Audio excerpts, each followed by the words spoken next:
Howdy, everybody. Welcome to another edition of the Cowboys of the Osage podcast, brought to you by the Ben Johnson Cowboy Museum, located in historic downtown Pawhuska, Oklahoma. It's old Cody over here, and as always, I have my co-host with me, Mr. Jimbo Snively, rodeo historian himself. Hey, Jimbo, what's going on, and who do we have today, and where are we at? Hey, Cody boy, it's another great day in Osage, but as you can see, we're not in our usual Ben Johnson Cowboy Museum studios, but we're still in Osage County. We're over here at Shidler, Oklahoma, and we're up on the balcony at the Bandit's hideout, and we've got a really special guest today. We've got the man behind, in my opinion, the greatest rodeo act in the history of rodeo. He won 15 PRCA specialty rodeo acts, and he probably should have won 15 more. And, of course, I'm talking about the man, the myth, the legend, John Payne, a.k.a. Arm Bandit. And, John, we appreciate you inviting us over, and welcome to the Cowboys of the Osage podcast. Well, we're on top of Bandit Hideout, and if any of you rowdies get too rowdy, the jail is just right across the street. So we'll try to hold it down. Hey, tell us about that jail over there, John. What's the deal with that jail over there? Well, that's one of the jails that I've never been in. I've been on the outside of it, but looking in, but I've never been on the inside looking out. I'm sure it's 100 years old. And the bed don't look very soft. It's made out of concrete, and it's what a jail ought to be like, because these jails nowadays, people like to go to them. If it's cold and in the wintertime, some of my hands get in trouble just so they can go to jail and stay warm and get fed and not have to work. Well, I can think of a lot better places to be in the wintertime than in jail myself, but I'm not going to find out. I've only been there like one time. Don't want to really get into that today. Fixing some trailer lights on the side of the road. And, yeah, it's not a pretty story. Oh, no. I got pulled over on my way home from Guyman one time, and I got a no insurance ticket, John. Oh, and I got pulled over again 11 years later in Okmulgee, Oklahoma. And guess what? Those tickets don't go away after 11 years. I must not have paid it or something. They took me to jail in Okmulgee, Oklahoma, and then I had to spend the whole weekend in there for some reason, because it was after a certain time of day and they couldn't do anything about it, and it's coming into a weekend, and it's sure a bad old deal. And they had to go back to Beaver and pay this no insurance verification ticket. And that was 11 years later. And then I was driving just a couple years ago through Pawhuska and got pulled over again. And I know that I paid this thing the 11 years ago, but this time it was 19 years later, and they took me to jail over the same no insurance verification ticket. Them Okies never forget. No, especially out in western Oklahoma. They got real serious about that thing out in Beaver. Now, I've been pulled over a few times with my rig late at night just because a cop was bored, and he says, "No, you didn't do nothing wrong. What is this?" Yeah. And then I'll give him a program or a brochure or whatever. And then I've been pulled over before and give him a program and talk my way out of many a ticket just by, yeah, I used to entertain here and all that stuff and everything else. And best thing to do is just not get in trouble. It's a lot easier to not get in trouble than it is to get out. One of the first times I saw this guy, Jimbo, he was driving a standard pickup with one arm. Yeah. With the gear shift right and there. My motorcycle right now has got the throttle right over here, and I'm getting it changed. I was just telling a story this last weekend. I was heading out of town, and I got out of town. I kicked the motorcycle up to 105, and I was throttling with one hand over here. Well, it went to blowing me off. Oh, no. Well, so when it blows you off, you pull on this, and that turns you towards the ditch. So I laid flat on that thing, and it took 30 minutes for it to slow down so I wouldn't get blew off. But I didn't pull that no more. Remind me not to ride on the back of a motorcycle with this guy. No. Holy moly. So, John, you've been in the Shidler area your entire life, I suppose. Yeah.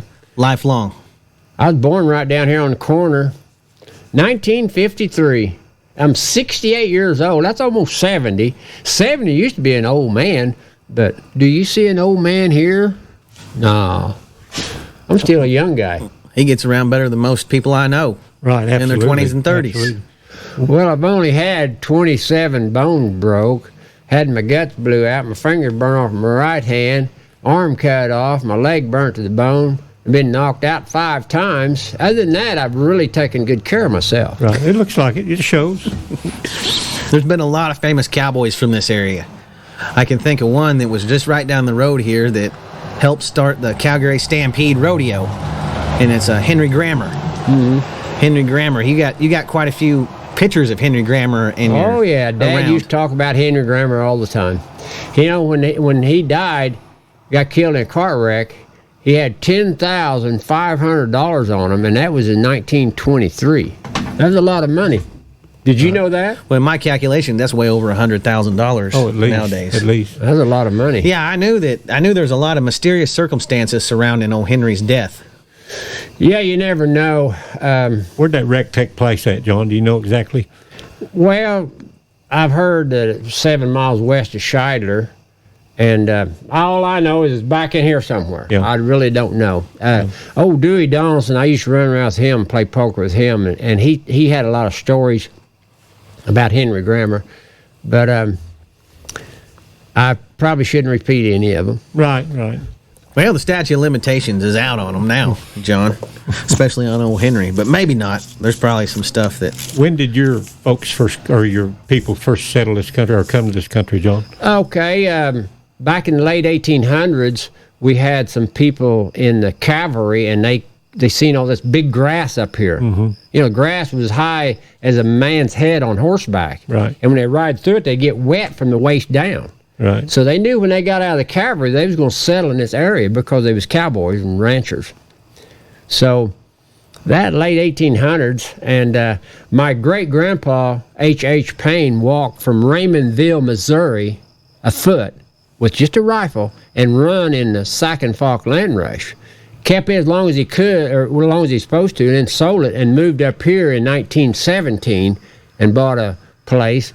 And he kept it. My grandpa hunted and fished a little too much and played pitch too much. He didn't add 1 acre to it. Right. But my dad came along and had 5 hard-working boys and a hard-working wife, and he added 4,000 acres to it. And I never seen Dad so happy. 2 or 3 years before he died, we was having a Thanksgiving dinner or some kind of little celebration, and he was sitting there grinning, and he said he just couldn't keep from grinning. And he said, "I got something to tell you, boys." I said, "What's that?" He said, "I made the last payment on the ranch. She's free. No, we don't owe nobody nothing on this ranch." That was a really... Dad only worked 80 years of his life to make it better for us 5 boys. And that's all he cared about, is trying to make it better for us boys. Worked 7 days a week, daylight to dark. And my mom is 94, like I said, and she still runs this little old store down here. And I was awful lucky to get a head start in life by having really great parents, and taught me how to act. Now, there's sometimes I didn't listen. Right. But they taught me how to act, and eventually I came around and started acting right. But I had orneriness running out of every orifice in my body, and I couldn't help it. I was a little ornery. Yeah. It just takes some people longer than others, you know, but most of them come around. If they got good parents, like you said, good parents, that meant a lot. Well, I could always refer back to what Dad would do. Right. And that's how I went back to basics. So a lot of people don't have that. Right. And these kids growing up nowadays, a lot of them don't even know who their dad is, or they've not seen him the last 6 or 8 months or 6 years. Right. So I work a lot of people in this area. If you can't get a job anywhere else, you can come to John Payne. He'll give you a job. Now, it might be picking up rocks or sticks or cutting wood or building fence or painting or cleaning the streets. I'm not to do anything. But if they want a job, they can come to me, and I'll give them a job, and they can make a little money. You know, I talked to John day before yesterday when we were trying to set all this up, Jimbo. And he said, "Oh, I can't do it on Monday." And why couldn't you do it on Monday, John? What was going on yesterday? Well, hell, that's too long ago. That's a couple City days council ago. meeting. He sits on the city council. Who'd have thought it? Who would have ever thought? Was today Tuesday or Wednesday? Well, heck, I don't know. I've lost track of Wednesday. days. Yeah. It was the other day. How's that? Anyway, the main thing is we're doing it, and we're live in Shidler, Oklahoma. He's almost the mayor here, but he's just a city councilman now. Right. I tell you what, he does do a lot of great things around here, cleaning up the town and of dilapidated houses and things like that. He's done a whale of a job, especially with this bandit hideout too. This is cool. It's just this is a historic building in Shidler now, the bandit hideout, even more than it was before. I kind of like it, and I'd look out that bedroom window there, and I said, boy, I wish I had a deck out here so I could sit out here and watch the cars go by. Of course, not very many cars go by, but if there is one that comes by, I'm going to be watching it. That's right. So when Rodeo got shut down because of the election infection, I built this thing here. And there's 80,000 pounds of steel here, and hadn't fell down yet. It's weathered the storm 2 or 3 times. It was a pretty good setup. How's ranching changed around here since when you were a kid coming up? Ranching. The way it is now. Okay, I remember buying cattle for 24 cents a pound and selling them for 26 cents a pound and made lots of money. And pickup, I went and bought me a brand new pickup when I was a senior in high school. I'd worked all my life, and I had $10,000 in the bank. And not very many high school boys had $10,000 in the bank, but I did. Dad set up the Payne Brother Cattle Company, and we bought and sold cattle every year. And I went and bought me a pickup. I went over to Jack Barker Ford to order me a pickup, and this salesman thought I was wasting his time. Some punk kid want to buy a new pickup? All right, son, where are you going to get the finances at? I said, what's finances? I didn't know what finances meant. I knew what money was. And he said, where are you getting the money? I said, I'm just going to write a check. He said, who's making the check good? I said, the money's in the bank. He said, you got that much money in the bank? I said, heck, I could buy 3-year-old pickups. I said, I just want one. Candy apple red, and I want all the bells and whistles. I want a chrome stripe on it. I want push button radio. I want power steering, power brakes. And that's about all you get on one. But I bought it and paid cash for it, and he didn't think I could do it, but I assured him that I could buy 3 of them old things. I wanted them. But cattle, nowadays, who knows what the prices are, and who knows when they're going to drop 50 cents a pound. But back in them days, back in the 60s and 70s, cattle was cheap and the market didn't fluctuate much. All you had to do to make money in cattle business was handle more cattle. And we cut corn silage down and scooped it in the winter. And when I'd come to school, I would smell like silage. And one old boy made a mistake asking this old tough country boy that had been scooping silage for a couple years in school. He said, "Whoa, what do I smell?" Well, when we went uptown to eat dinner, I run by my old feed truck and I grabbed a handful of silage. And he was walking up there with 2 girls, and I just ran up behind him and smeared this in his face. And I said, "That's what you smell. That's silage, son." It's pretty rank too, sour smelling. Oh, it is bad old stuff. Yeah. The silage. You ain't never smelled it. You got to get you a big whiff of it. Right. I've smelled it. We would wake up at 4:30 every morning. And we would have breakfast 8, biscuits and gravy, mountain oysters, biscuits and gravy liver, biscuits and gravy ham or whatever. But it was biscuits and gravy every morning. And we was out of that house at 5, and we'd work 3 hours before we went to school. And we'd hurry up to school. And I remember on several occasions scooping silage out there in the snow and ice. And my hands, I had hands back then. I ain't got but one now. But my hands would be shaped like a silage fork. And I couldn't button my pants because my hands was so cold, I couldn't button my pants. So putting them in front of the heater on the way to school, they finally got enough warmth in them that I could button my pants before I walked in class. But we worked 3 or 3.5 hours before, and then after school, we'd come home and scoop silage on with a silage fork. And I remember being a senior in high school, I said, I'd like to play sports, but I ain't got time. I've got too many cattle to feed, and I had to go home and scoop silage. Now, later on that year, Dad did go buy all my other brothers graduated and they was gone, so me and Dad sitting there looking at each other in the face, and he says, I think it's time we bought a silage wagon and a scoop for a tractor. So he did that, but we still had probably 1,500 head of steers to feed every morning. Chop eyes. And I'd come to town, these city kids be driving up and down Main Street. Nothing to do. They'd get up at 7:30 and eat a little something, and then they'd go to school. It wasn't way down there on the Payne Ranch.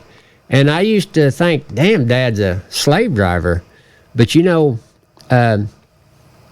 it made it all up when he said, boys, the ranch is paid for. Each one of you boys gets 800 acres, and it's paid for. So that meant a lot to him to be able to say that, and meant a lot to us. Now, we're going to hand it down to our kids, and they're going to hand it down to their kids, hopefully, but who knows. But it's ours right now, and it's free and clear. Because I had good, honest parents that was well respected and worked daylight to dark for 80 years. Yep. I just got to know, are you still eating biscuits and gravy and liver for breakfast, or biscuits and gravy and mountain oysters? Because I about quit listening to anything you said there for a minute, and all I could think about is having to eat biscuits and gravy and liver. At 68, you probably ought to lay off the biscuits and gravy, but you know what? I still eat biscuits and gravy, and I love liver and Cracker Barrel, extra gravy. I eat Cracker Barrel a lot, and they got some darn fine biscuits and gravy. So yeah, I still eat biscuits and gravy. And I've been a skinny guy all my life, and people keep thinking I might gain some weight, but I don't stand still long enough to gain weight. At 68, I'm busy, and my minds are working, and I've got my little notes, things I want to try to accomplish that day. And there's days that I get up and go tear everything up, and I'm thinking, you know what, it'd been better if I just stayed in bed. My tractor wouldn't be broke. I wouldn't have this, I wouldn't have that. If I just stayed in bed, I'd been a heck of a lot better off. You wouldn't be happy with that, I guarantee you. No. Guarantee you that.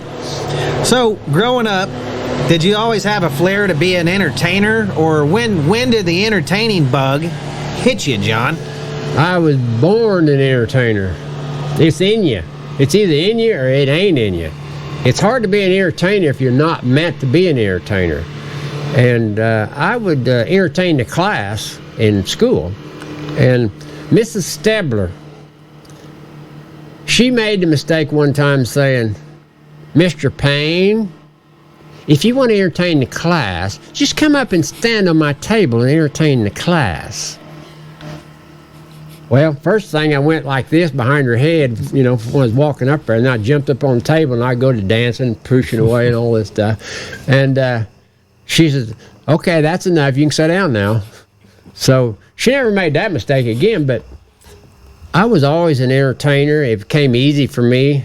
And if it's in you, it's in you. If it ain't in you, you're never going to be a very good entertainer. And something else, people might think that I'm maybe full of myself or got a lot of confidence. I do. I do have a lot of confidence. And the reason I got a lot of confidence is because I put the hours in, and I'm good at what I do because I want to be the best. And I've never seen a very good entertainer that didn't have confidence. If you ain't got confidence, you're going to be a scared little schoolboy up there on stage, and you're not going to work out very good. But if it's in you, it's just in you. So when I started rodeo business, I didn't know I was going to be a rodeo entertainer. My mom and dad never was, none of my brothers.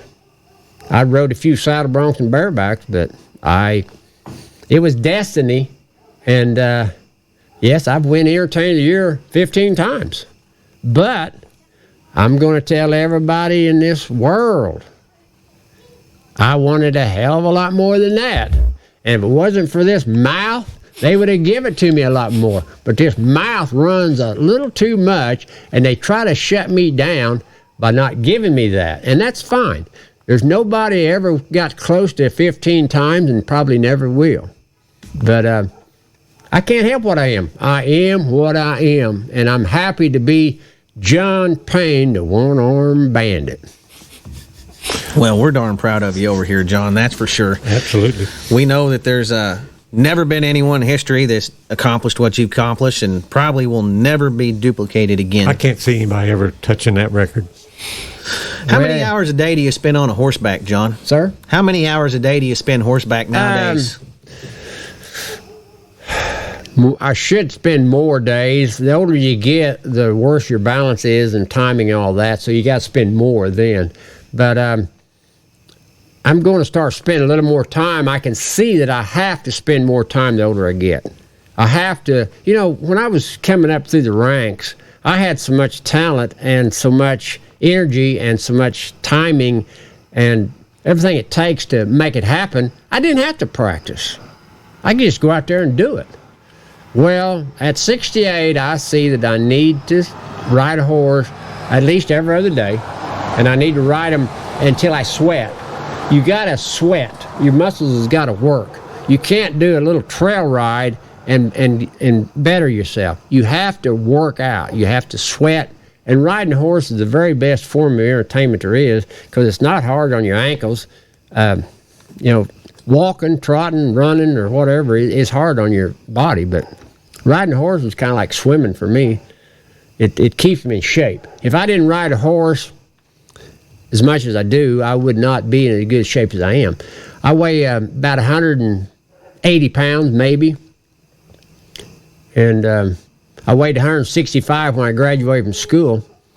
And here the other day, those old big steers of mine, I cut a head off one of those old big steers of mine, and I put it on the scales, and it weighed 176 pounds. The bases around that steer's head was 28 inches, and it was 8 foot from tip to tip. So then I stepped on it, and I weighed the same amount. So that's how big those old steers, some of my old steers are. But I really need to breed down a little bit, because they're the drizzlings to haul with you. Sometimes I got 2 or 3 foot of horn sticking out the dead gum trailer when I'm driving down the road. But I've hauled steers, zebras, buffaloes, mules, horses. And the buffalo was, well, you talk about a big step on the buffalo. Oof. I'm going to say they're the meanest critter in North America. I used to catch wild cattle, and I could catch about anything I wanted to catch with 3 dogs. But a buffalo, you couldn't even make him get bug-eyed with 5 dogs. He wasn't even concerned. So when I decided to train buffaloes, and that was a dare. That was a dare. Jim Sutton up in South Dakota, my daughter was up there entertaining with Mustangs, and he said, "Tell that old man here we're got a buffalo sale up here. If he was to buy some buffalo and train them, I would hire him back, and I would give him his regular fee plus $1,000 for a bonus."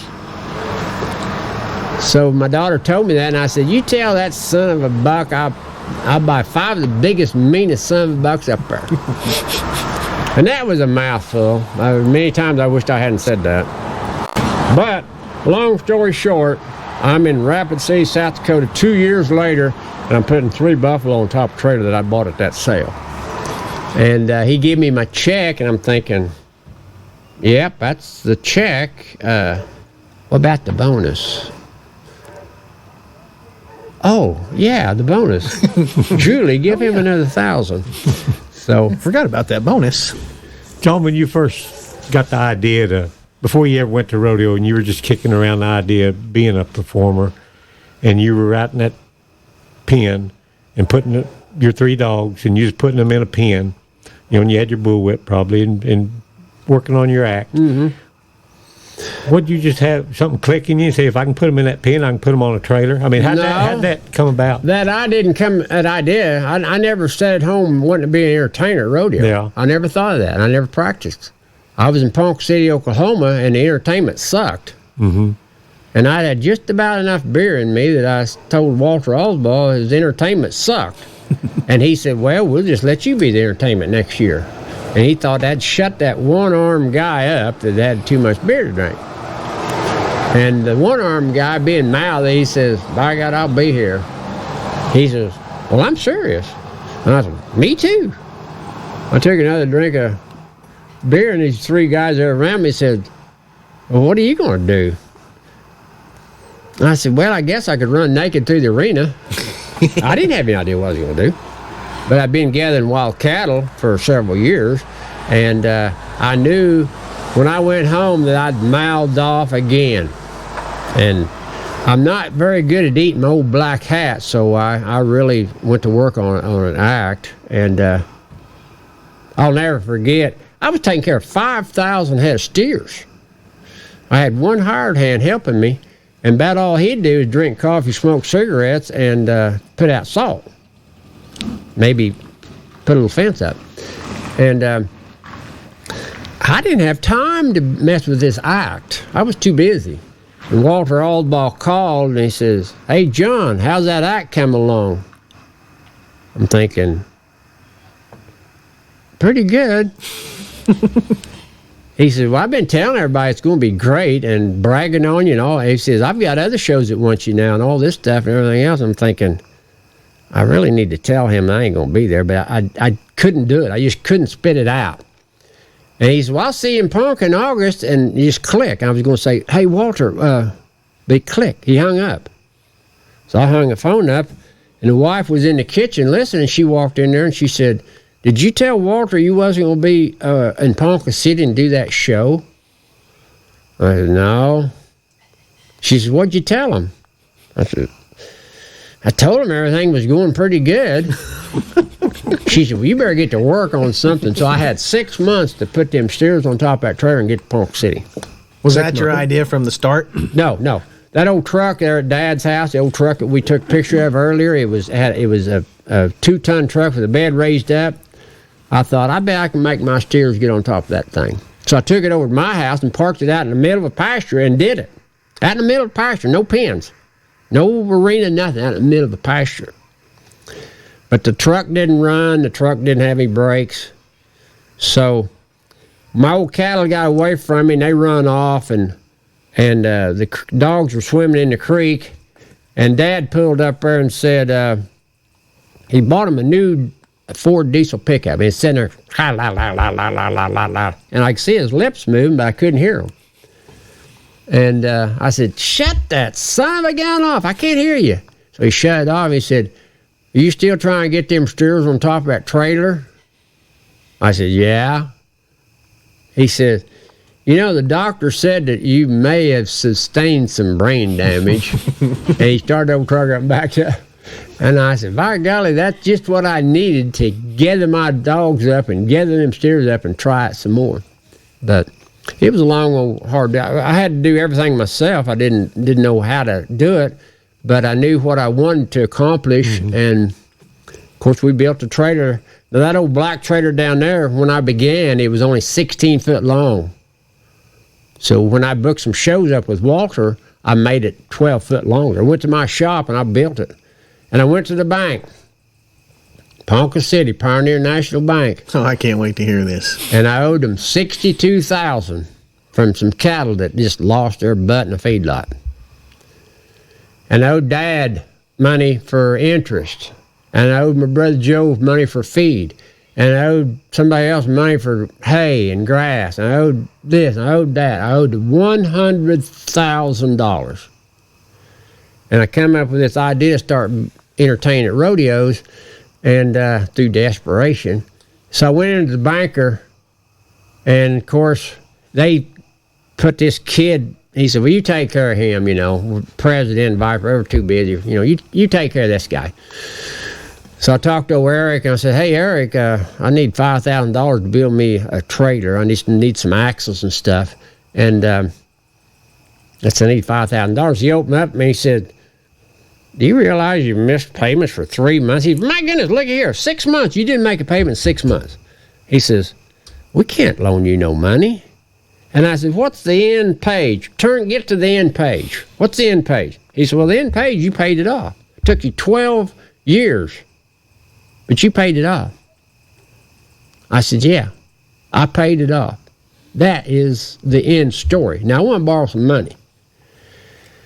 So I said, you go talk to the president, and when you come back, you'll have a different attitude. So he went there and talked to the president, and the president stood up and smiled real big and did like that. And he come over and opened his book up, and he said, Mr. Payne, how much money do you need? I said, now we're banking. Now we're banking. So I borrowed $5,000, built a trailer, and hit the road. And that was a long time ago. What year was that? I started, my first show in Ponca City was in 1987. I went there in 1986 and watched some bulls buck. And I had an old bronc that I rode on the ranch. His name was Shorty. And you could hear his ankles pop behind your head. I mean, he would crank. But I'm 30 years old, big arm, and I can ride. I've got big swells on my saddle, no saddle horn. And I'd ride him until he was exhausted. And I put him in the draw over there, and John Macbeth drawed them, world champion back in the 70s. He drawed them. And he says, anybody know about old Shorty? And I said, yeah, I rode him on the ranch for 3 years. He just kind of walked off. I said, no, I'm serious. I've been riding him on the ranch. He just walked off.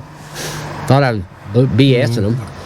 So anyway, he got his head stuck in the mud out there about the third jump. And he come back with water and mud dripping off his hat.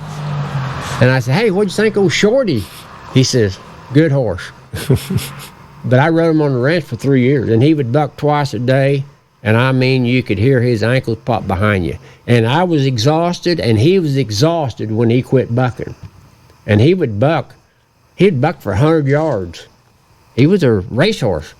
And he kept me tuned up. Hell, if I rode him, I could ride anything. So then I started entering saddle broncs and barebacks just here and there. I never had time to go very many places. I'd go to Newkirk and Cedarville, and Bobby Vold had one right out here in Shidler.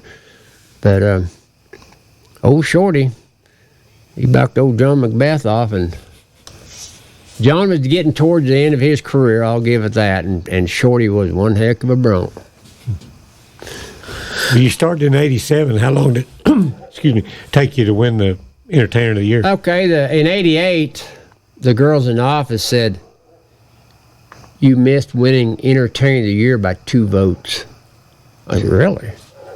Wow. The next year I won it. Mm-hmm. I won it 8 years in a row until this thing went to working.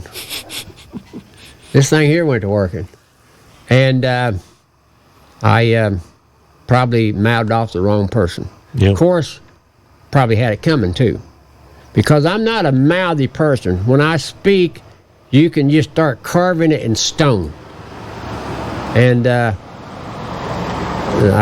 had a little falling out with the wrong guy, and I won it 8 years in a row. The next year, didn't even get nominated.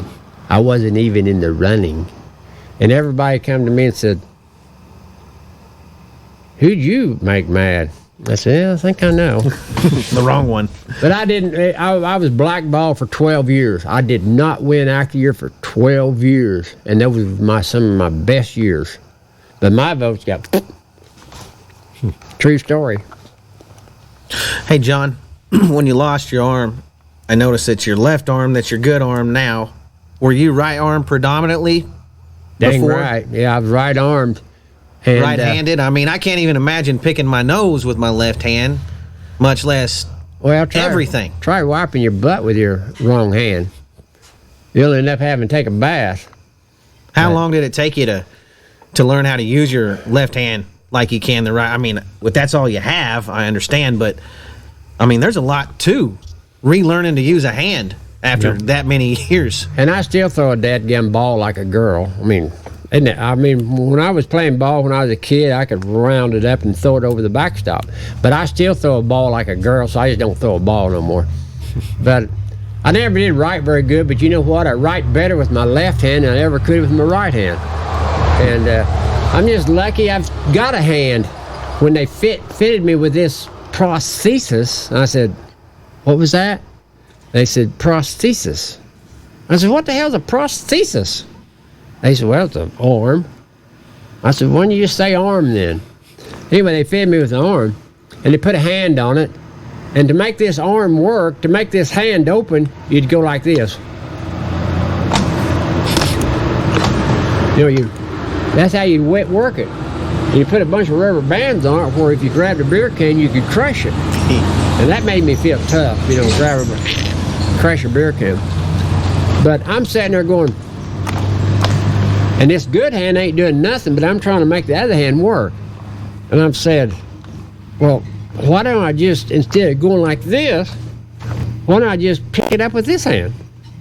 They said, well, maybe you might need two hands. And I said, I might, but I don't think so. I think I can do anything with one hand. But they fit a hand in here, and I remember my first year deer hunting, I locked my arm like that, locked it, and I built me a fork. And I put my gun in this fork, and I'd walk around all ready to kill something. It wouldn't even be a deer within a half a mile, but I was all ready. And trying to get through trees with this gun like this, and that arm stuck up, I learned, I thought, you know what? I guess I could just hunt along the fence line, and I just put it on the fence. So you learn things. One-handed, I can do any damn thing I want with one hand, and I have done it many times. Two hands is handy, but you can do anything you want to do with one hand, and I've proved that many times. I'd say so. When he's riding a horse, Jimbo, 99% of the time you see him. I don't know about out on the day working on the ranch or riding the fence line, but if you see him in the arena and he's doing his act, I don't even see him use the reins. Very, very, very rare thing, because he's got a bullwhip in one hand, he ain't got a hand on the other hand, or an arm, or he's got a pistol, right, shooting it off, and he's doing all this out there, and it's hard to even fathom with your brain exactly everything that's going on out there. There's so many amazing things going on out there, but to me, one of the best things about the whole thing is just John and his horsemanship out there. It's second to none. There isn't anybody out there I think can get a horse as broke as this guy. I gotta give it to him on that, because it's really, really amazing. The horsemanship part of your act, John. I've been riding a horse since my neck was stiff. My brothers would put me on a horse. Once I could hold my head still and my neck was strong, I was on a horse. And having wrecks and in wagons and lots of wrecks, lots of scars. But right now, I have a horse, and I had another horse a couple of years ago that would do this. But my show right now, the show that you'll see right now is, I'll come right in the arena, and the clown's out there, right in the road. And the announcer says, "Excuse me, sir, but you're going to have to get out of the arena." "Why?" He looks around. "We got a cowboy coming in." So he said, "Cowboy, huh? A real cowboy?" So he said, "Yes, a real cowboy." So about then, I'm walked out there pretty much to the clown. And he says, "Well, if you're a real cowboy, show me something." So I just pull the reins up, and I look left, and I look right. I take the bridle off and throw it up in the air, and it lands at his feet. And he picks it up and says, "Well, I ain't no real cowboy, but I think you're going to need this thing." And the announcers say, "You don't need that thing if you're John Payne, the one-arm bandit." So then the music starts, and I leg cue the horse all over the arena, popping a bullwhip. Mustangs come in. I run them all over the arena, cutting back and sorting them off. Everything without a bridle. No bridle. No little wire. No nothing. Leg cues. And that's how I do my show right now. And that kills corn knee-high. Tell me about those Mustangs, those Payne horses that come from South Dakota. Oh, I love them South Dakota Paynes. I love a tricolored South Dakota Payne. I like a black mane, black tail. And I like a bay horse with black and white on them. And I like a smaller horse because they're easier to get on. And when they fall off a trailer and they land on you, they're not quite so heavy. That's the factor. And when you haul them down the road, they don't weigh so much. Mm-hmm. And when you feed them, they don't eat so much. And South Dakota Paint Mustang come off mine. Most of them come off the Rosebud Sioux. They don't get fed in the winter. They want feed. They go find them some feed. They don't put out salt. If they want salt, they go find a salt lick. If they want a drink, they go find water. These animals learn how to take care of themselves, and all the ones with bad feet done got ate by a lion. So all your horses got good feet, got good bone, good eyes. They know how to take care of themselves. You ain't got to babysit them. So that's why I like them. I bet some of those horses you could trace them back to Custer's Last Stand. I'm sure of that. If you went on farther, back in the 1500s when the conquistadors came, they brought these horses with them also. And that's where the horses come to America. Sure. So that's in some of my research. When I do the Mustang show, I've got a story I tell, and the buffaloes and the longhorns. So we educate and entertain at the same time. Right. That's just what I want to do. You know, there's something in the rodeo, in the water over here, Jimbo, about rodeo acts. Because, you know, I don't know how far it is over there, but it isn't very far to where the 101 ranch headquarters was from here. And back this way about the same amount is the Pawnee Bill Ranch right just south of here. So you're at a major crossroads of some major Wild West show acts. I think there might be something in the water here, John. Just them good old Okies. They know how to do it, and determined, and they got talent. And I just wonder if any of those guys had any early influence on you. Did you ever think about any of those early Wild West shows that ran through this area? I wanted to be a cowboy. When I was going to school here in Shidler, I learned how to make cheat sheets and learned how to slide my paper over and grab somebody else's paper, and then they fill it out. I learned how to get through school without studying because I didn't need to study. I was not going to be nothing but a cowboy. I didn't want to be nothing but a cowboy, and I wasn't going to be nothing but a cowboy. I was going to be a cowboy. So I didn't need to learn Algebra 2, geometry. I didn't need to learn that stuff. I needed to know what aught plus 1 was or aught plus 3. I need to know how to cipher, and I could do that. And Dad just had a high school education, and he paid for a ranch and raised 5 boys, and 4 of them turned out pretty good. When you first hit the road, was it lightning in a bottle? Did you just start getting calls from all over? All the rodeo companies wanted you to go to work for them? The first phone call I got, I was in the tack room. I had a phone in my tack room out there. Phone rang, so I said, "Hello.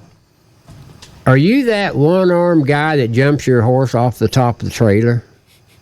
I said, "Damn horse fell off top of the trailer. It was raining. He fell off top of the trailer, and I am the one-armed guy." So, was your show always known as the One-Arm Bandit and Company? Damn right. Is that what you started off calling it? You betcha. I remember I went and spent my last $70 on 2 magnetic signs and put on a pickup that my brother Bob sold me for $800, and it took me a couple of years to pay for that. And I think I paid him finally. But that was my first show rig, and I spent $70 on these 2 signs. And I drove around Shidler and Granola and different places. The One-Arm Bandit and Company. It's always been that way. That's a pretty catchy name, to say the least. Well, you know, it was a terrible shame that I got electrocuted and my arm burned off. Right. It was a terrible shame. And I regret it daily. Every time I cash a check that says The One-Arm Bandit on it, I regret it. Right. Yeah, that wouldn't work with 2 arms very good, would it? Oh, you know, them little kids come up and say, "How'd you get your arm cut off?" I said, "I cut it off." They said, "You cut it off? Why?" I said, "Because I always wanted to be the One-Arm Bandit." They said, "Really?" And I said, "Yeah." And then later in life, I got to thinking, heck, I could have been the 2-Arm Bandit. Yeah, right. It wouldn't be. It's not as catchy. You know, my little girl last year or the year before went as the One-Arm Bandit for Halloween, and my other little girl went as Mandy. Oh, yeah? I remember that. The Company, yeah. Oh. For Halloween. That's little kids love these guys, and grown-ups alike, you know. You know, I tell everybody, I said, you know what, if I knew I was going to have so much fun being one-armed, I would have cut it off years earlier. But I used to have dogs in my show, and they have a little dog hole there where dogs could stick their nose out and see everything. And little boy walked up and said, "Will that dog bite?" I said, "He'll bite your arm off." So your first paid gig, it was in Ponca City, or was it Clem McSpadden pasture? Clem McSpadden. Remember, I mouthed off in Ponca City, and I didn't get paid, didn't get thanked, didn't get nothing. I did 3 shows, and the last performance, the horse fell off top rope because it was raining. I went home. Clem McSpadden called me and says, "Hey, John, what are you going to do with that act?" And I said, "Clem, I told you it's not an act, it's a head dog demonstration." Because I was trying to sell head dogs. Yeah. He said, "Okay, your head dog demonstration. What are you going to do with it?" And I said, "Heck, I don't know." He said, "Well, first of all, you need to go to Vegas and sell it out there." And I said, "Who out in Vegas would buy it?" I didn't know he meant go to the convention and sell it to a committee. I thought he meant sell it. That's how green I was. He said, "Well, what I really called for, I want you to come to Bushy Head and do my pasture roping." I said, "I can do it." He said, "Well, it ain't going to pay a lot." And I said, "Anything's better than more than I got." I didn't have any idea. So I went over there, and it was starting to sprinkle. And I said, "Remember the last time it was sprinkling in Ponca City?" He said, "Yeah." The horse fell off the trailer. I said, "Yeah. I still got rock crusher belting on top of this thing. It's going to be slick." And I said, "That row of cars over there, it's got a lot of nice cars in it, Cadillacs and nice Lincolns." I said, "Nice cars." I said, "If my steers get away from me, do you know where they're going to go?" He says, "Where?" I said, "They're going to be right on top of them cars. I guarantee you. I've seen it before." He said, "Really? They jump right on top of the car?" I said, "Yeah." He reached in his pocket, and that's when I found out how much money I was making. He wheeled back $150, and he laid $150 in my hand. He said, "If that was to happen, get the hell out of here, and I don't know who you was." So that was my first gig, first paid gig, $150. Clem McSpadden. Jimbo, fill everybody in on who Clem McSpadden was real quick, just so his memory don't die out and people that don't know who he was kind of. Well, he started out, of course, his nephew to Will Rogers to start with, but he started out doing some rodeo, bulldog and different things, but he quickly became a rodeo announcer. He was a state senator, or maybe a congressman, I can't remember which. State representative. Well, state rep, yeah. And but anyway, and he was best known as an announcer, one of the most recognizable voices in all of rodeo, and he wasn't one of these guys that had to play loud music in between. He gave you stats, their family, their horse they were riding, everything. I mean, he was a true professional, and he was a great friend of the steer ropers. In fact, they'd call that the Clem McSpadden National Final Steer Roping. He was that well thought of, and he was just a great friend to rodeo and particularly steer ropers, but to everybody. But he was a great announcer. We really miss him. And got Reba McIntyre started down in Oklahoma City at the National Finals, singing. Very influential guy. Kind of got you kind of going, it sounded like, telling you what you need to do. He was a good friend of mine. He got me lots of shows. All he had to do was call a committee and say, "Hey, you need to hire John Payne. He'll do you a darn fine job and you'll love him." And all they do is hang phone him. "John Payne, can you come?" I said, "Yeah." Yeah, he was well respected. When he said something, people listened. Yeah, when he spoke, you could carve it in stone. Right. Kind of like John Payne. Well, I wished I was as good as Clem McSpadden. And at my dad's funeral, I said, I just hope I can one day be half the man my dad was. Right. And one day I wished I could be half the person Clem McSpadden was. But everybody's a little different. And that's my goal in life, is to be half as good as either one of them guys. Right. On a typical year, John, not these last couple of years, but on a typical year, how many shows will you and your company do with everybody that pulls a rig? Or what was your busiest year y'all ever did? How many rigs do you have on the road? We had several busy years. People would get mad at me. They'd call me and say, "Hey, when can you come in our rodeo?" I said, "Well, I'm booked up for 3 years." They said, "Well, can you write us down in 4 years?" And I said, "Well, yeah." And so I said, son, you got to come on board and start doing these shows. So when Lynn was 18, he took off, and he stayed busy. So when Mandy was 18, she took off, she stayed busy. And in our heyday, when we were really going strong and had 5 rigs on the road, which drove me nuts, and all this gray hair and wrinkles, that's why I had 5 rigs on the road. You get a phone call, I blowed an engine. Well, I blowed the transmission. The rear end went out. Horse died or whatever, you know. It was bad news. Anyway, we did 100 rodeos a year. 100 rodeos a year for several years. And we made lots of money, but we spent lots of money. Talked to this mechanic. Well, sir, I need this thing fixed now. He said, well, we're a week out. And I said, how much would it cost me to get you started right now? And you really got to pay out the butt to get these mechanics to hold off these people and get your engine fixed so you can make your date. But we've never missed a show. In 35 years, we've never missed a show. And there's been a few times when we'd pull in there, and I was wearing the same clothes that I wore 1,500 miles back in the show 2 days ago. And I drove solid for 1,500 miles to get someplace. That was crazy. But I couldn't say no. We do as many shows nowadays as they make us.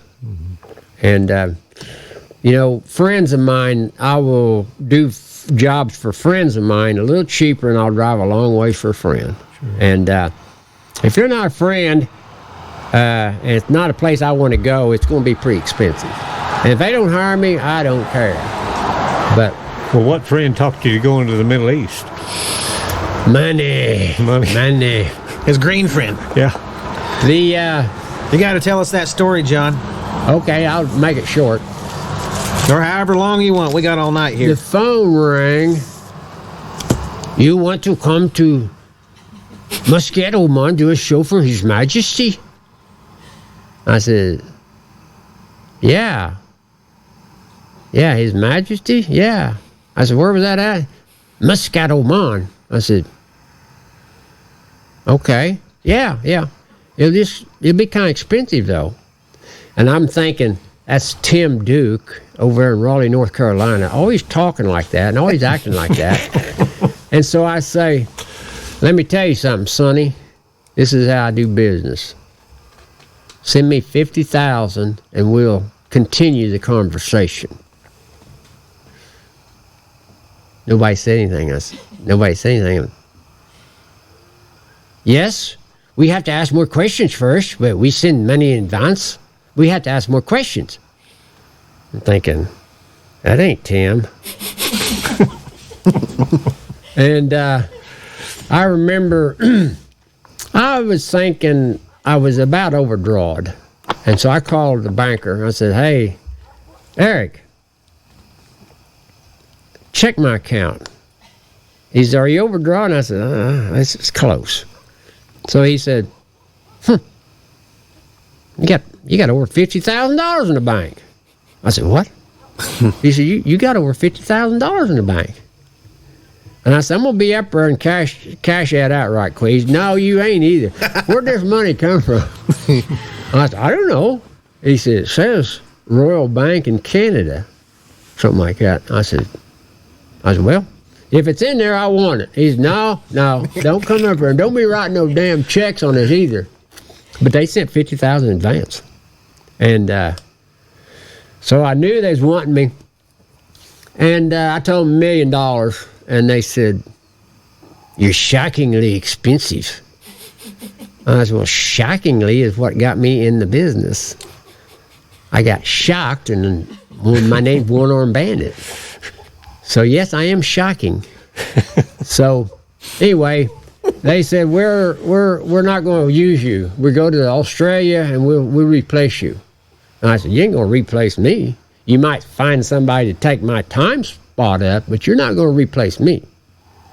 Oh, yeah? We got lots of good acts over there.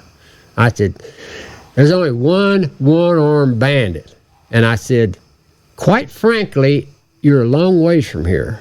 And quite frankly, it's dangerous over there. And it ain't my king, it's your king. If you want to put a smile on your king's face, you hire the one-armed shocking bandit. So I didn't hear nothing from him for a month. And they called back. And some of these guys I was talking to about taking with me, they said, we won't charge you nothing. Just Jew down a little bit. So we want to go. I said, no, everybody gets paid. I think Jewing down none. So they called back, and I said, well, they called back. I said, they want me now. So there wasn't no need to Jewing but down. So I made a few little altercations there and a few little divots in my lineup and promised this and promised that, and we went. And that's another reason I got these wrinkles and gray hair. You go to the Middle East for 3 weeks. How do you get there? I mean, how did you get your stuff over there? Yeah, Well, the whole show. We took 18 head of animals to Chicago and put them on an airplane. And we flew with them. We get to the airport. It's February the... When is it? Well, no, it's not February. It's... we did the show on January the 1st, so it had to be in December the 15th when it was. We get there, and it's like -2, colder than hell. And I said, hey, guys, where's your pins at? They said, pins? What kind of pins?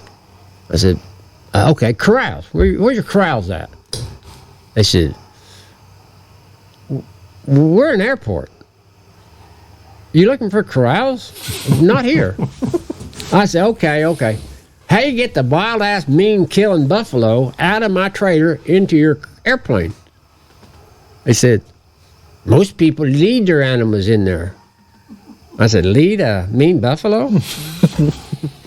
Well, he's not taught to lead. I said, I've never touched this son of a gun and don't want to. So that was a real problem. Real problem. I couldn't get them in there, and couldn't get them in the crate. And there was no side doors on the trailer, so I had to cut a hole in the tarp and drop down in with the buffalo and go, yeah! and run them in this crate. Well, if they turn around and come back after me, where am I going? Am I going to crawl out of this thing with one arm? No. Am I going to get hooked and pawed and killed and stomped and nobody can help me?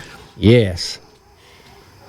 So my son says, well, Dad, I have a better chance of getting out of there than you do. Let me go. I said, no. Oh, no. I don't want to hear about getting you killed the rest of my life from your mother. I said, I'd rather get killed. So I dropped down in there, and that damn door that I had to pick up and shut probably weighed 150 pounds. I had so much vigor in my system and so much everything it took to pick that door up and slam it shut, and held it until my son jumped down and helped pin it. But we had to do all of our animals that way. 18 head of animals. We finally loaded them at 3 o'clock at night, and we got air, and just a little bit it turned daylight. And then we landed in Amsterdam, and I jumped out and touched the ground. And I said, well, I've been to Amsterdam. And then we flew on into Muscat, Oman. And when we left up there, it was -2, and when we landed in Muscat, Oman, 85 degrees. How'd you get your truck and trailer over there? Put on a boat 2 months early, and when we come flying into Muscat, Oman, there's a red pickup with a silver trailer that says the One-Arm Bandit. That's cool. How in the heck did that thing get here? Left 2 months ago. We were halfway around the world. But we left 18 animals there, 18 head of animals in truck and trailer, and brought home a suitcase full of money. So you left your animals there? Yeah, everything's still over there. I was supposed to go back and do, they was going to book me up in Abu Dhabi and what's that real rich place over there? Dubai? Yeah.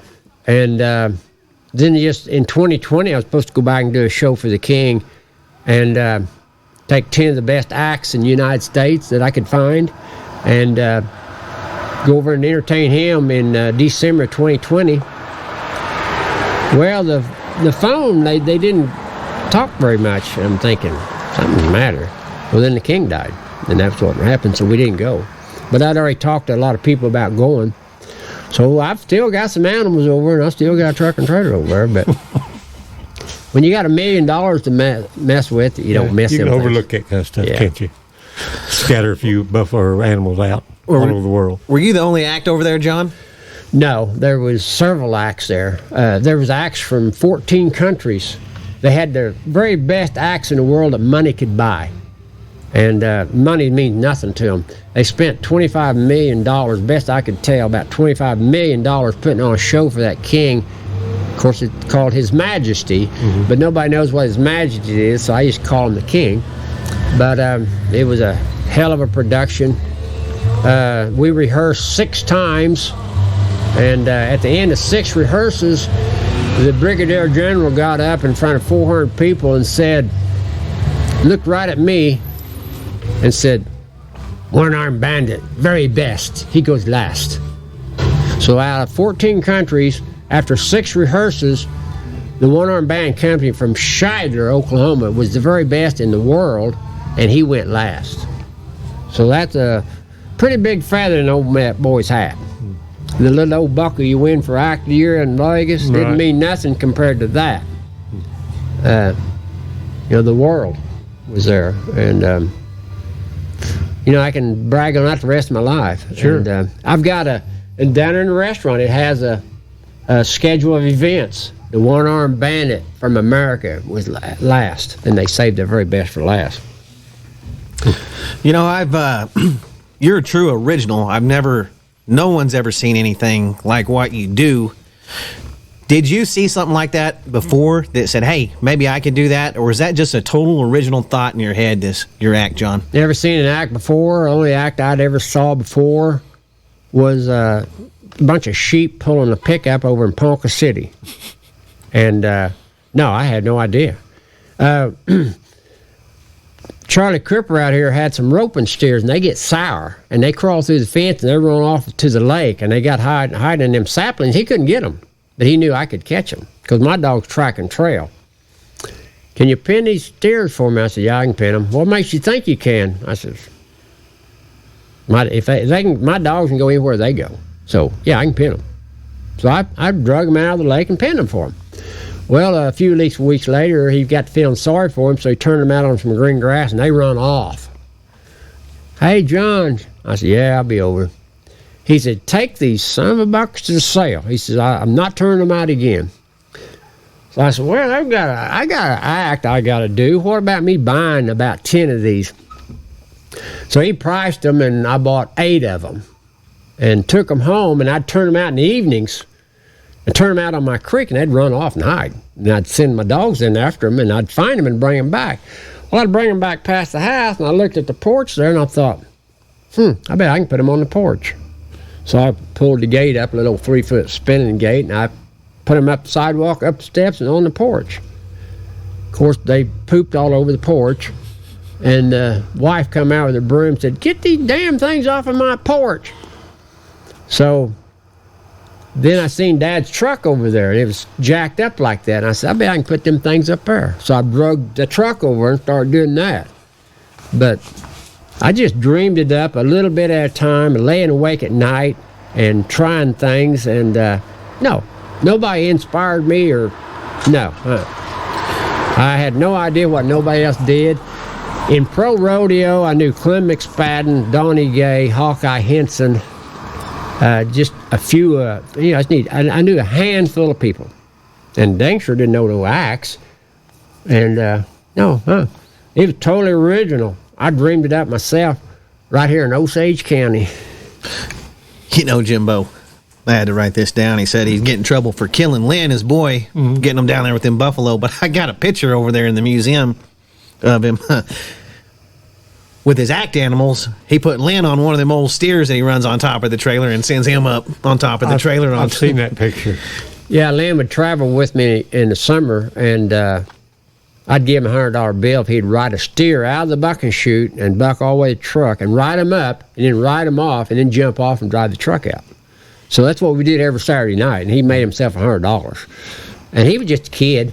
Lynn started helping me when he was 11. some of the first shows, we went down to Oklahoma City at the Osage Cattlemen's Association roundup. Yes, sir. And Len was driving there, and he was 11 years old. And they said, "Who's going to drive your truck for me?" I said, "That boy will drive. Can he see over the dash?" And I said, "Oh, he'll be all right." So, yeah, he was just 11 when I started that show. You know, I was on the internet the other day, and I saw a show shockingly similar to yours down in Australia. Have you seen this one? Oh, yeah. Do you know this guy? Oh, I know him, yeah. They've watched me do the show, and they copied my show and took it to Australia and performed over there with it. Yeah, they come to me and filmed me and took pictures and measured things and done all that stuff, and they keep it over in Australia. And there is another, I guess you'd call him a person. He, I have other names for him, but since we're on podcast here, I'm not going to say. But yeah, he filmed my show. Whoops, he filmed my show and measured my trailer and copied me to the T.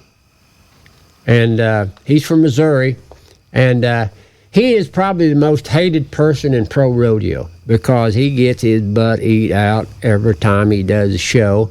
And if I ever see him doing a show anywhere, I'll call the committee and say, "Couldn't afford the original one-arm bandit?" And I don't like a thief, and he stole my show. I've raised my family with this show, and I've this is how I make my bread and butter. I developed this show. I put everything I had in this show. I've broken bones, and I put everything I got in it. And then for somebody just to steal it, I don't like that. It was his idea. Don't belong to anybody else. Right, I know. I'd tell everybody he's the most hated person in rodeo because, good old cowboys don't like a thief and they don't like a copycat. And but when you've got an act like mine that's so popular, and everybody wants to be famous, so he stole it. It wouldn't be you, did he? Oh yeah. He called me and he called some of my friends wanting to sign him and so he get in pro rodeo. And one of my old buddies said, "Really? Well, we've got John and Lynn and Amanda. What do we need you for? You're just a copycat." So he'll stay over in the east. He'll never go west. John, that arena in Vegas, pretty small. Mm-hmm. You've been the Act of the Year so many times, and I think that the National Finals, ever since you became Act of the Year or started, has probably been in Vegas since the 1980s, mid-80s. When did it go to Vegas? 85. Yeah. 85, I believe. And have you performed out there? Can your rig fit out there? How's that work for the Act of the Year with that big a rig in Las Vegas?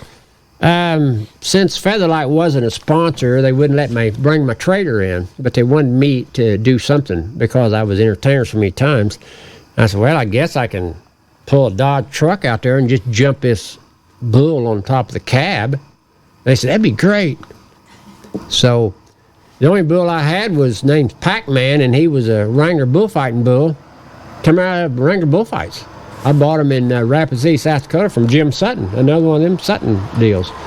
And I brought him home, and same damn thing with the buffalo. I bought the bulls first and took them back in 2 years, and Jim gave me $1,000 bonus, and then he thought he'd get to me on the buffalo. Well, I did the same thing on the buffalo. So, yeah, they gave me 1 minute and 30 seconds and said if I was late, I'd get fined $250. And they gave me 1 minute and 30 seconds to drive my truck out there, jump a Wrangler bullfighting bull in the cab, jump my horse, and salute the crowd. 1 minute and 30 seconds, gone. 1 minute and 30 seconds. I did 2 years back to back with 2 different bulls, and lost money both times. And they wasn't paying very much back then. And a long ways out there, and it was something that I decided that I worked all year long. I didn't need any more stress by working the national finals. And since it wasn't paying very good, I just marked it off, and I only did it twice. And I don't know, I might do it again one of these days, but I have so much fun going out there. I don't buy a booth. I stay at the bar. Everybody knows where the one-armed bandit's at. He's at the bar. If you want to book him up, you go to the bar. He's right there at the corner bar. And you don't have to go hunt his booth down. You don't have to find him anywhere else. He's either at the bar, in the bathroom, or eating. And when we get done eating, he's back at the bar, and he goes to the bathroom, and he eats. And then at night, he goes to bed. So everybody knows where to find the one-armed bandit. And if I had 10 booths and they didn't want to hire you, they would not hire you. But if they want to hire you, they will find you, and they'll go to the end of the bar and wait in line, and I'll get with them as soon as I can. And if I do 100 shows or 500 shows or 10 shows, I really don't care. As long as I'm having fun and like to work with the people that I'm working with, I like those kind of people. And, I'm at the age right now where I enjoy performing, but I don't want a room all the way across town, and I don't want the bar that I would go to all the way across town, and I want everything right there together. So if I go over and drink 2 or 3 beers, I can walk to my room. Like Napa, Idaho, I stay on the grounds in a room right there on the grounds, and my animals there, I don't drive at all. Matter of fact, I don't drive my truck. I walk back and forth to the room, walk to the bar upstairs, and everything's right there. That's my perfect rodeo. Is that your favorite rodeo? I wouldn't say it's my favorite. It's the perfect type of rodeo. I know. I don't want to get you in hot water picking a favorite rodeo or anything, but every cowboy, every performer probably has one that's one of their favorite to go to, or you look real forward to going to it every year. Well, what would be that one, or the one you just got to perform at maybe once or twice? Well, Pinocchio, Canada. Wonderful rodeo, wonderful people. I love those Canadians up there. Reno, Fort Worth, Houston is a little big. Clovis, California, Red Bluff, California. There's so many good rodeos. And what makes my favorite rodeo ain't the town, it's the people I work with and how glad they are to see you when you get there. And we build up friendships. And I like. Now we're downtown Shidler, and there goes a truck. Not very many trucks go through town late at night, but there went one. It's big doings when a truck comes through town late at night around here. But I like to making people happy, and some of the people, they'll cook for me. And I like being happy, and I like making people happy. And when I leave an audience and they're standing up, clapping and smiling and forgetting all their worries and all their problems for just a couple hours, that makes me feel real good. So I don't have a favorite rodeo. I have a favorite type of rodeo. Did you ever work Calgary? I have, twice. And they caught me with 4 pistols going into Calgary one time. And then they caught me with a switchblade. A friend of mine made switchblades. When I was leaving town, he said, "Hey, John, I made this switchblade for you." I said, "Oh, thanks." I just threw it in the door. Well, that cost me $250. And I went to a gun show over in Springdale, Arkansas, and I bought 4 pistols. And I just wadded them up and threw them in front of my camper. Well, I'd forgot about them. So I went into Canada, they strip searched my rig and found 4 pistols. And they carried them out of there like they was dirty. Just like this. "Mr. Payne, I thought you said you didn't have any pistols." I said, "Where'd you find that one at?" I forgot all about that one. And they fined me $2,250 and kept my stuff. And they said, "You're very lucky, Mr. Payne." I said, "How come I'm lucky? I just paid you $2,250 and you kept my pistols." They said, This is June. In April, we passed a law that is not a mandatory 5-year prison sentence for each pistol. So you would be 20 years in pen. Just a few months ago, you'd be 20 years in this penitentiary up here. I said, I am starting to feel lucky. So I went to Calgary a couple years later. I charged them $2,500 more. And Winston Bruce says, "Wait, $2,500 more?" Didn't we treat you good? And I said, yeah, but it cost a lot of money to come up here. I didn't tell him about the guns. He wouldn't like that. The evolution of y'all's trailers. You mentioned Featherlight. Yeah. That's who makes your trailers now? That's who has made them, but they're some other kind of company now, and they probably don't know who the Arm Bandit is. But when I was dragging that old steel trailer of mine down, you couldn't drag it up a hill, and you couldn't stop it on the way down. It was narrow, 7 foot wide. You couldn't stop it. Going down Wolf Creek Pass and some of them places, I'd be going 100 miles an hour. I had some runaways. If I hadn't been an expert driver, get off in the shoulder and end up in that shoulder, and some people knew what flashing your damn lights meant, get the hell out of the road. I'm coming down the hill. I would have got killed the first year out. That trailer has a name, doesn't it? What's the name of that trailer? Is it the lead sled? Have I heard about that? That old trailer up there? Yes, sir. That old black thing, it was a wedge. If I could get the front of it in, the rest of it was coming because it's made out of tank steel and upset tubing. I remember dragging chutes in halfway out in the arena with me and hook on the chute. And I thought, damn, this thing's pulling hard. And I looked back there and be a chute dragging in with me. He does have some souped up pickups. Yeah. Who does all your pickup work? Soup them babies up like that, John? An old boy down there in Fort Smith, Rick Banning, gets my old trucks going for me. And got to have a truck, breaking down on the road. So they look at your rig and say, yeah, fancy rig, lots of money. Mm-hmm. So you don't want to break down on the road. Right. It costs you an arm and a leg, and I can't afford that. Red paint. I've been noticing a lot of red paint around Shidler. I go to your house. Seems like every fence is painted red. Every barn is painted red. There's cars on top of the barn. Going to ask you about that in a minute. They might be painted red. I'm looking up here at the Bandit hideout. The floor is red. The railing's red. It's red all over. Did a paint salesman with a really good deal on some red paint come through town, or what's the story behind the red paint, Bandit? I just love Rancho red paint. I love red, and I love a Rancho red paint. It stays on forever. It looks great.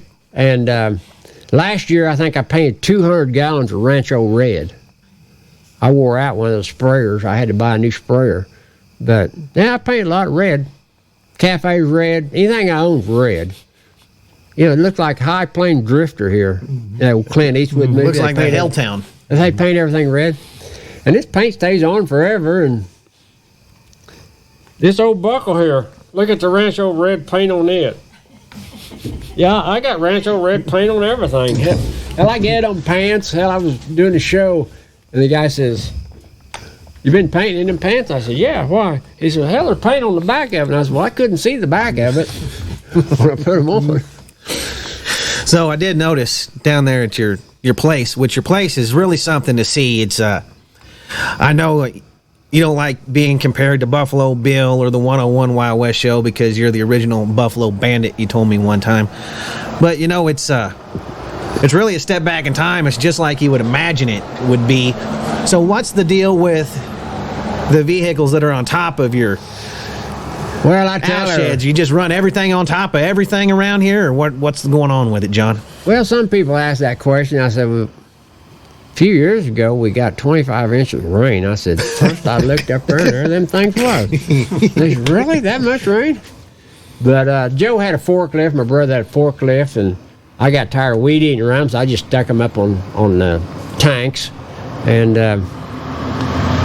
then the school here, they built a new school, and they had one of those real high lifting things. And I really had a lot of fun with that. I could reach top of this thing here, and put this tin up here with it. If it wasn't for that, it'd been impossible. Before I found out that deal they had at school, this big high, raise it 40 foot in the air. Right. What I'd do, I couldn't reach something, so I'd bring my trailer down, and I'd drive my tractor up on my trailer, and then I could reach it. Mm-hmm. And if it wasn't still high enough, I'd put blocks on my trailer, so I'd climb up on the trailer, then climb up on the blocks, and then set a pipe up there. And this guy working at school, he says, "Hey, we got a thing that'll reach that, and it'll be a lot safer." He brought it up there, and that's what we started using. But Cowboy Ingenuity has got me where I'm at, and I was lucky enough to be from good parents that was smart, and they bred a little bit of that smartness into me. I'm not just real smart, but if somebody swings at me, I'm smart enough to duck. So Cowboy Ingenuity got me where I'm at, and never give up. And if there's a will, there's a way. I learned that a long time ago. Now, you just don't perform for rodeos and kings and sultans.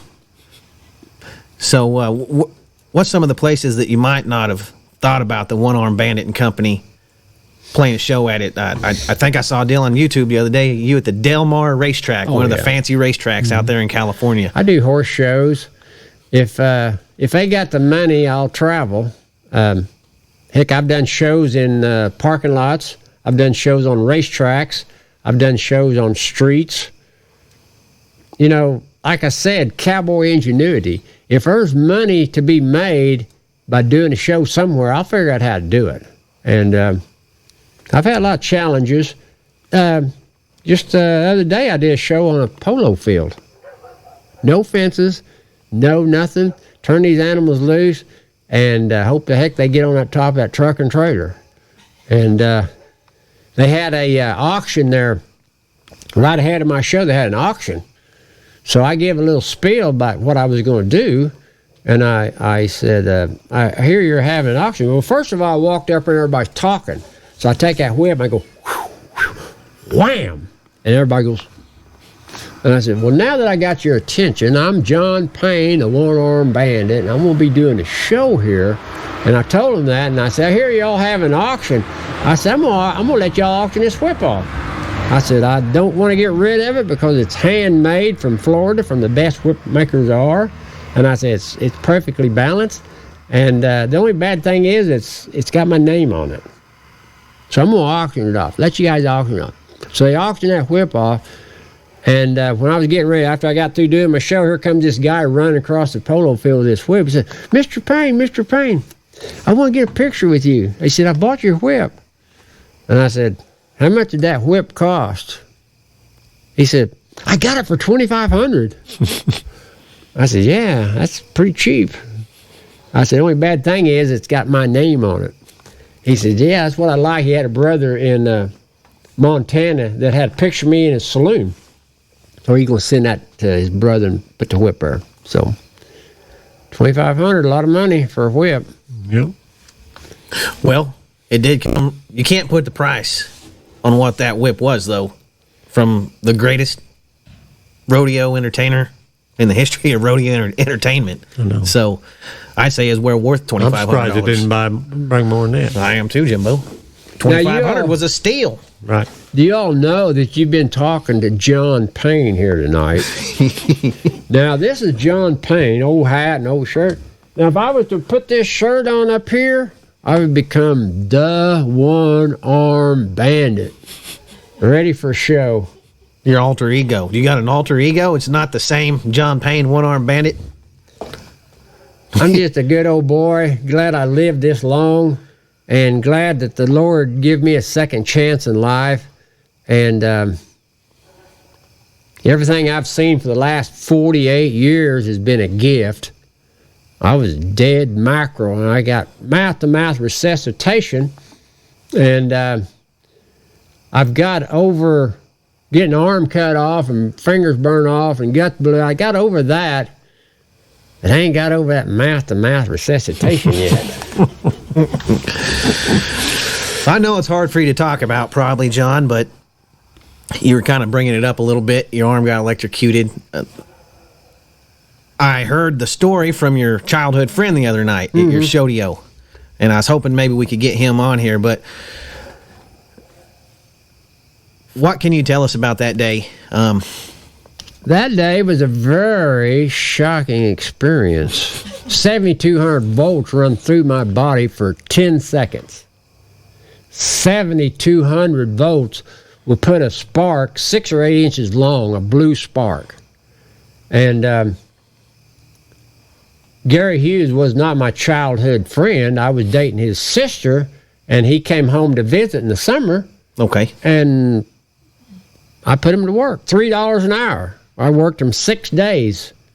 And I got electrocuted and killed and went to the hospital. And he went back to Lubbock, Texas, and I never did pay him. I still owe him for 6 days' work. And he come up and gave a little speech the other day, and I said, you make darn sure you tell these people that we was not stealing wire that day. So anyway, we was working for my dad, and we was there 6 days. And if we were stealing wire, it was awful slow. It took 6 days, on the job. And I was 20 years old. I climbed the pole like a cat. I didn't have to have no hooks or nothing, no ropes. I just climbed up the pole, 30 foot in the air, cut the wires down, and went to the house. And the wire was so thick I couldn't pull it through the insulator. So Gary was in a tree beside the house cutting wires off at the house with the only pair of pliers we had. I said, hey, Gary, bring me them pliers. So I'm getting tired of hanging on. So I see some pegs up there, and I'm thinking, I'm going to put my feet in these pegs so I can get all this weight off my arms. So when I climbed up there to those pegs, and I was grabbing wire and pulling myself up, and that top wire had 7,200 in it. When I went to grab it, spark shot, and my hand just grabbed like that, and it would not let loose. I kicked. I knew I was dying. I knew I was getting electrocuted. I knew that I would die if I did not get loose from that wire.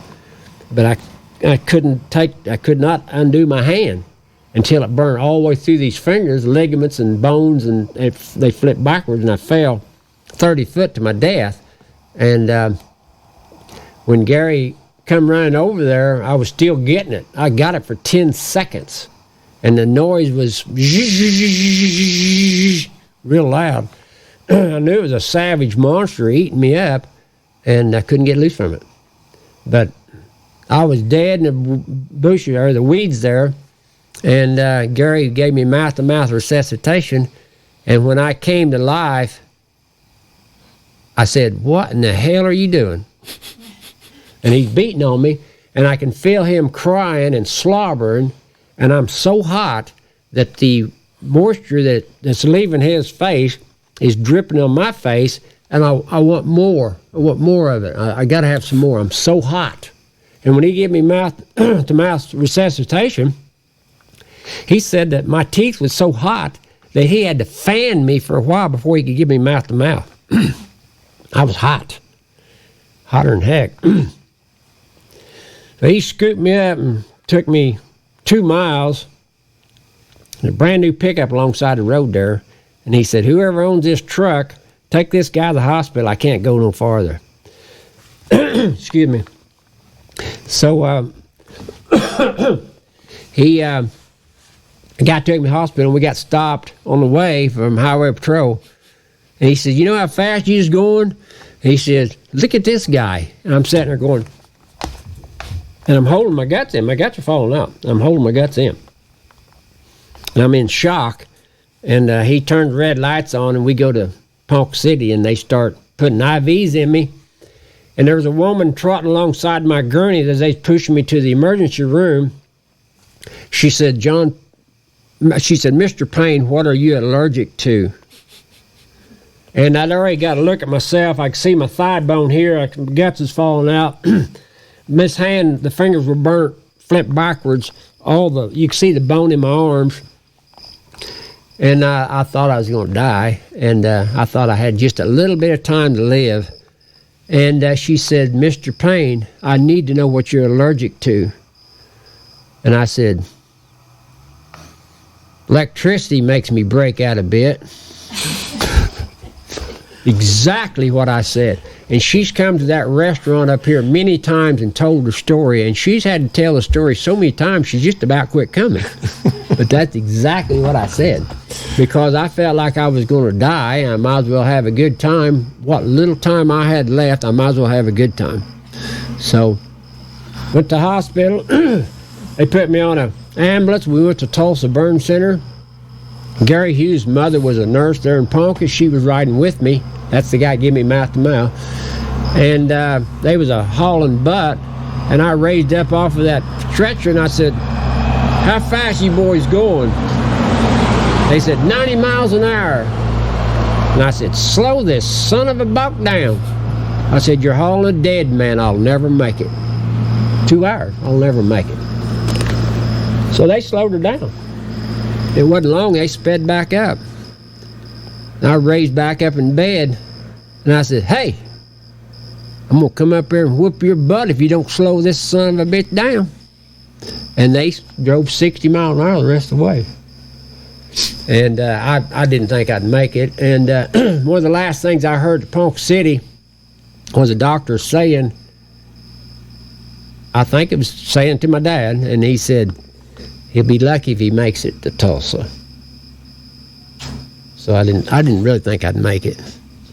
So it was a shocking experience, but I never could have been the one-armed bandit without it. And a catchy name like that has made me a lot of money and made me famous. If I was just John Payne, like Leon Adams or Tommy Lucia or Jerry Olson, they say, what was that name again? Mm-hmm. But when you say one-armed bandit, nobody forgets it. Some little old kid couldn't remember one-armed bandit, and he says, "Are you that one-armed varmint guy?" I said, "Yeah, I am." Come to think about it. I asked him one day, why are you the one-armed bandit? And he said, it sounds better than the one-armed tooth fairy, doesn't it? Hugh Jones called me the one-armed bandit first, and I didn't like it very good. And I told him, I grabbed him and I said, if I want to be called the one-armed bandit, I'll let you know. But other than that, I'm John Payne. That was right here in Shidler. So when they went down the street, I was standing there and say, "One-armed bandit!"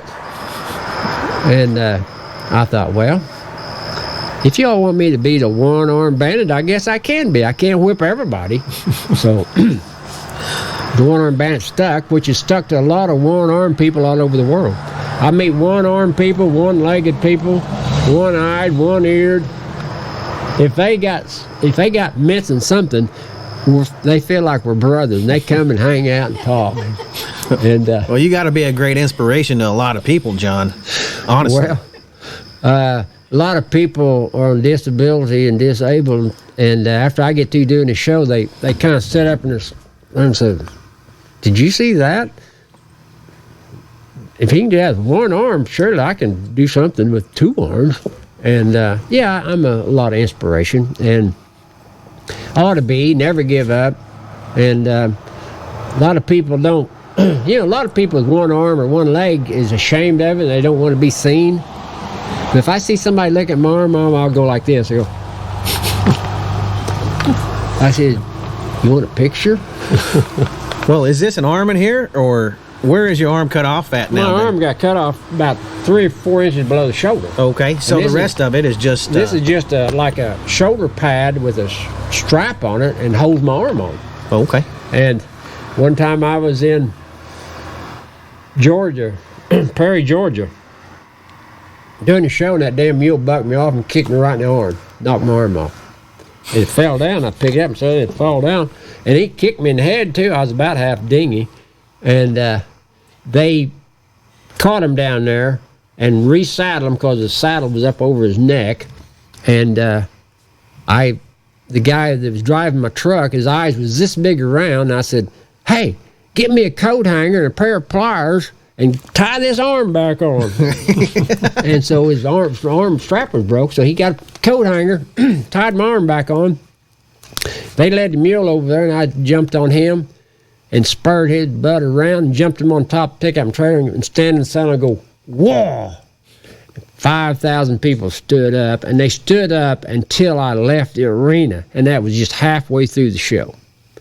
But I've got several little stories. Hell, my arm, the bottom of it will get loose, and it'll fall out, and I'll land out in the arena. Then my sleeve will be flying behind me, and I go, "What is that?" And the announcer say, "Hey, John, you're falling apart. Gather them body parts and when you leave and get the heck out of here." But I was doing an interview one time, my arm fell off. was inside a trailer, and we doing an interview inside this aluminum trailer, and half my arm fell off and hit the damn floor there. It was a live interview, and they said, I said, oh hell, that happens all the time. Didn't you tell me one time you sent your show to the Atlanta Olympics when the Olympics were going on in Atlanta here? Right. You didn't go. No. You sent someone else. You had all kind of trouble. But you got the show done. Oh, yeah. Best I remember.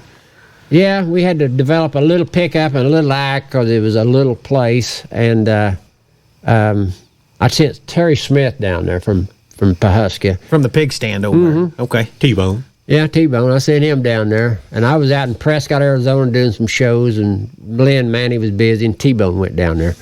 And, I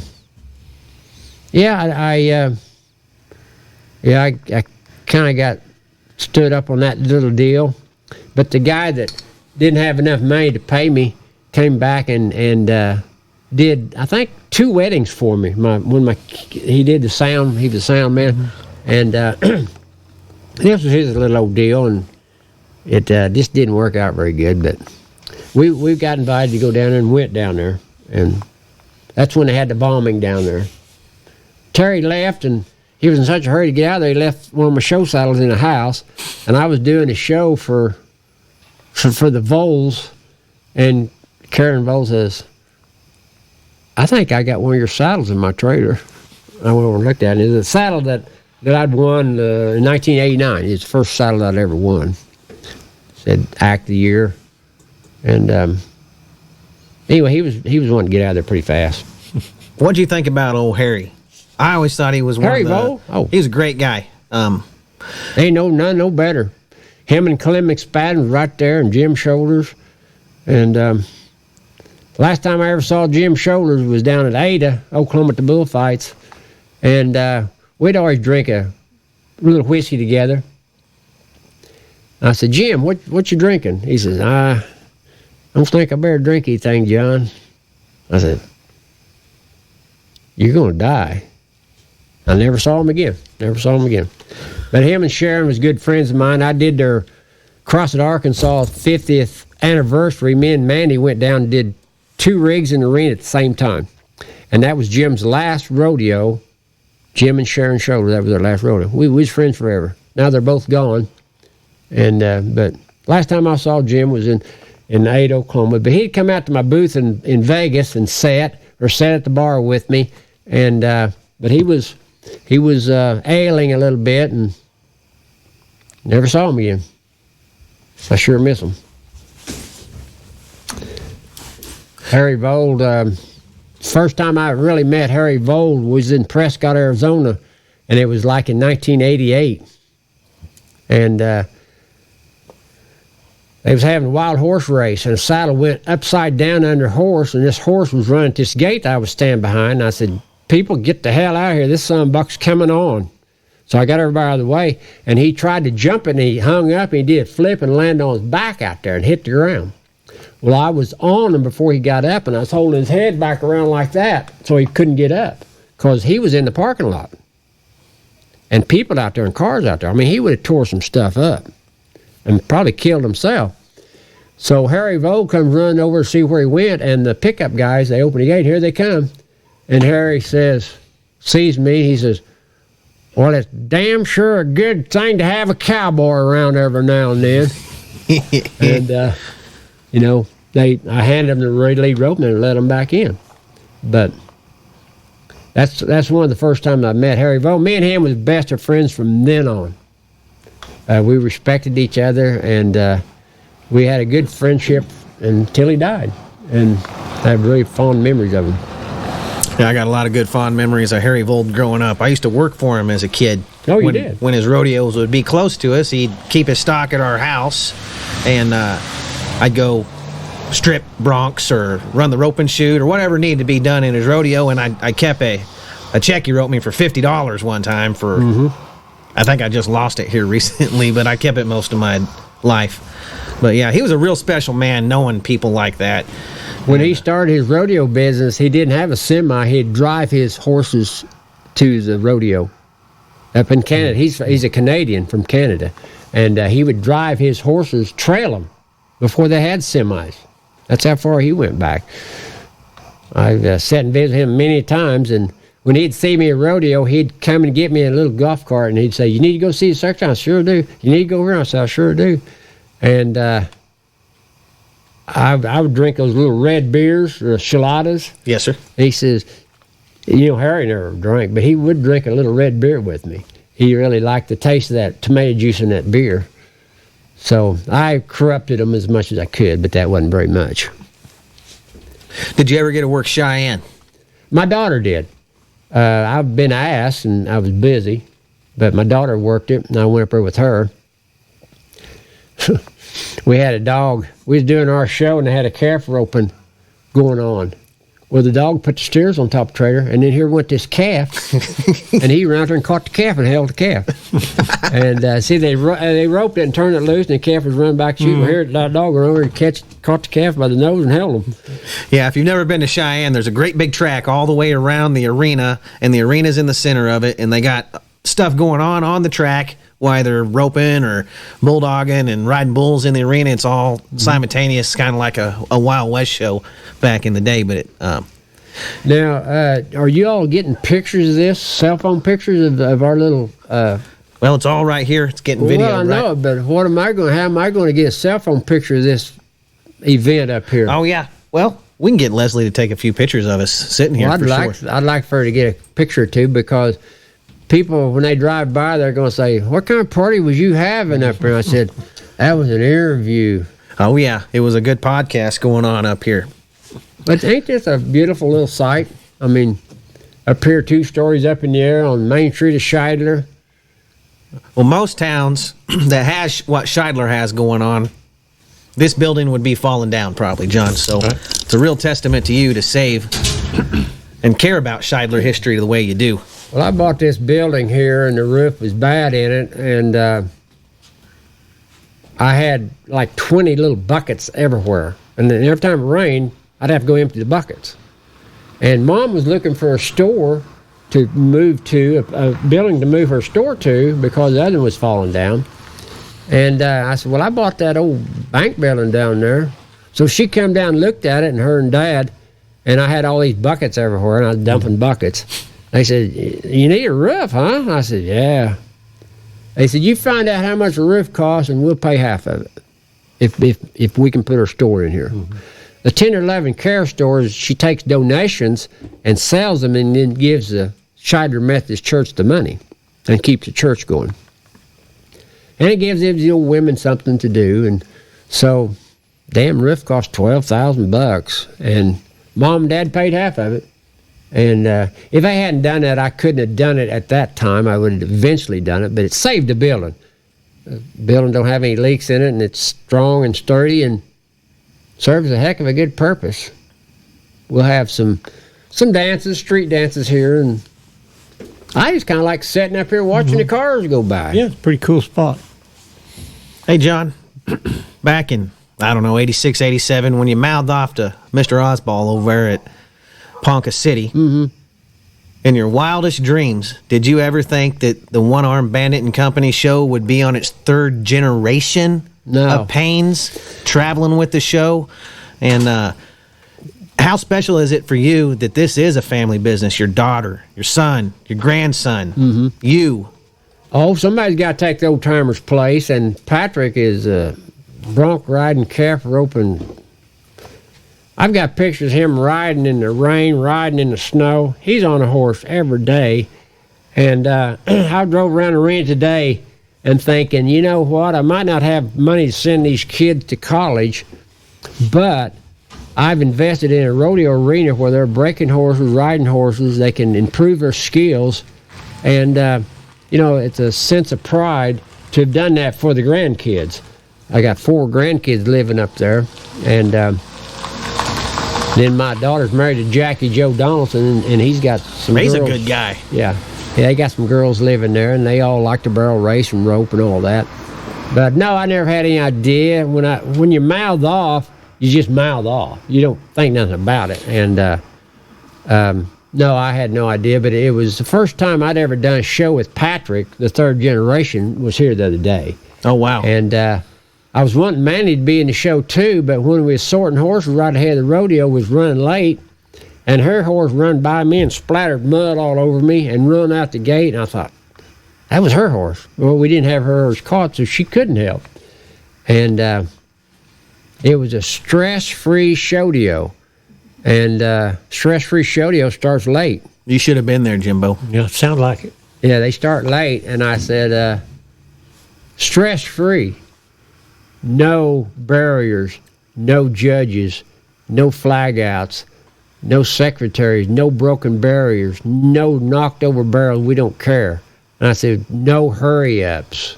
We're here to eat, drink, and visit, and have fun. And I said, this is the first stress-free Shodeo you've probably ever been to or ever heard of. But it was very stressful, stress-free Shodeo when you produce it.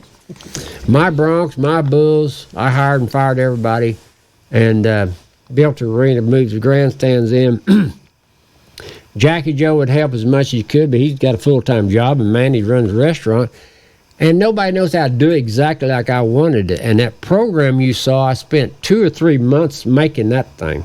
It was a great program. I'll let you see the copy of it, Jimbo. It's great. Every little bitty detail has got my okay on it. And I went over it 4 or 5 times. And I imagine those people that was making it for me was really glad I left. And I warned them, I said, I want to warn you people, I'm one particular son of a buck, and it'll be perfect when I get done with it. And they thought, well, yeah, we've heard that before. Well, no, they found out that I was pretty damn particular. And I made lots of changes, but they printed, and I didn't see mistakes on it, and I'm pretty proud of it. And I was dang happy that point was done. Then I moved to the next deal, like fixing the bleachers or painting the bleachers. We painted the chutes the day before. The lights came on 2 days before. We was running right up against the time. And I'd wake up 2 o'clock in the morning with notes everywhere. And I'd say, this is what I'm going to try to do today. This is what I'm going to try to do tomorrow. And when it came time to everything happening, it was a little late, but I didn't care because it was a stress-free rodeo, and stress-free rodeos start late. Well, he was running around like a chicken with his head cut off. But when it came time to put on the show, they ran it off.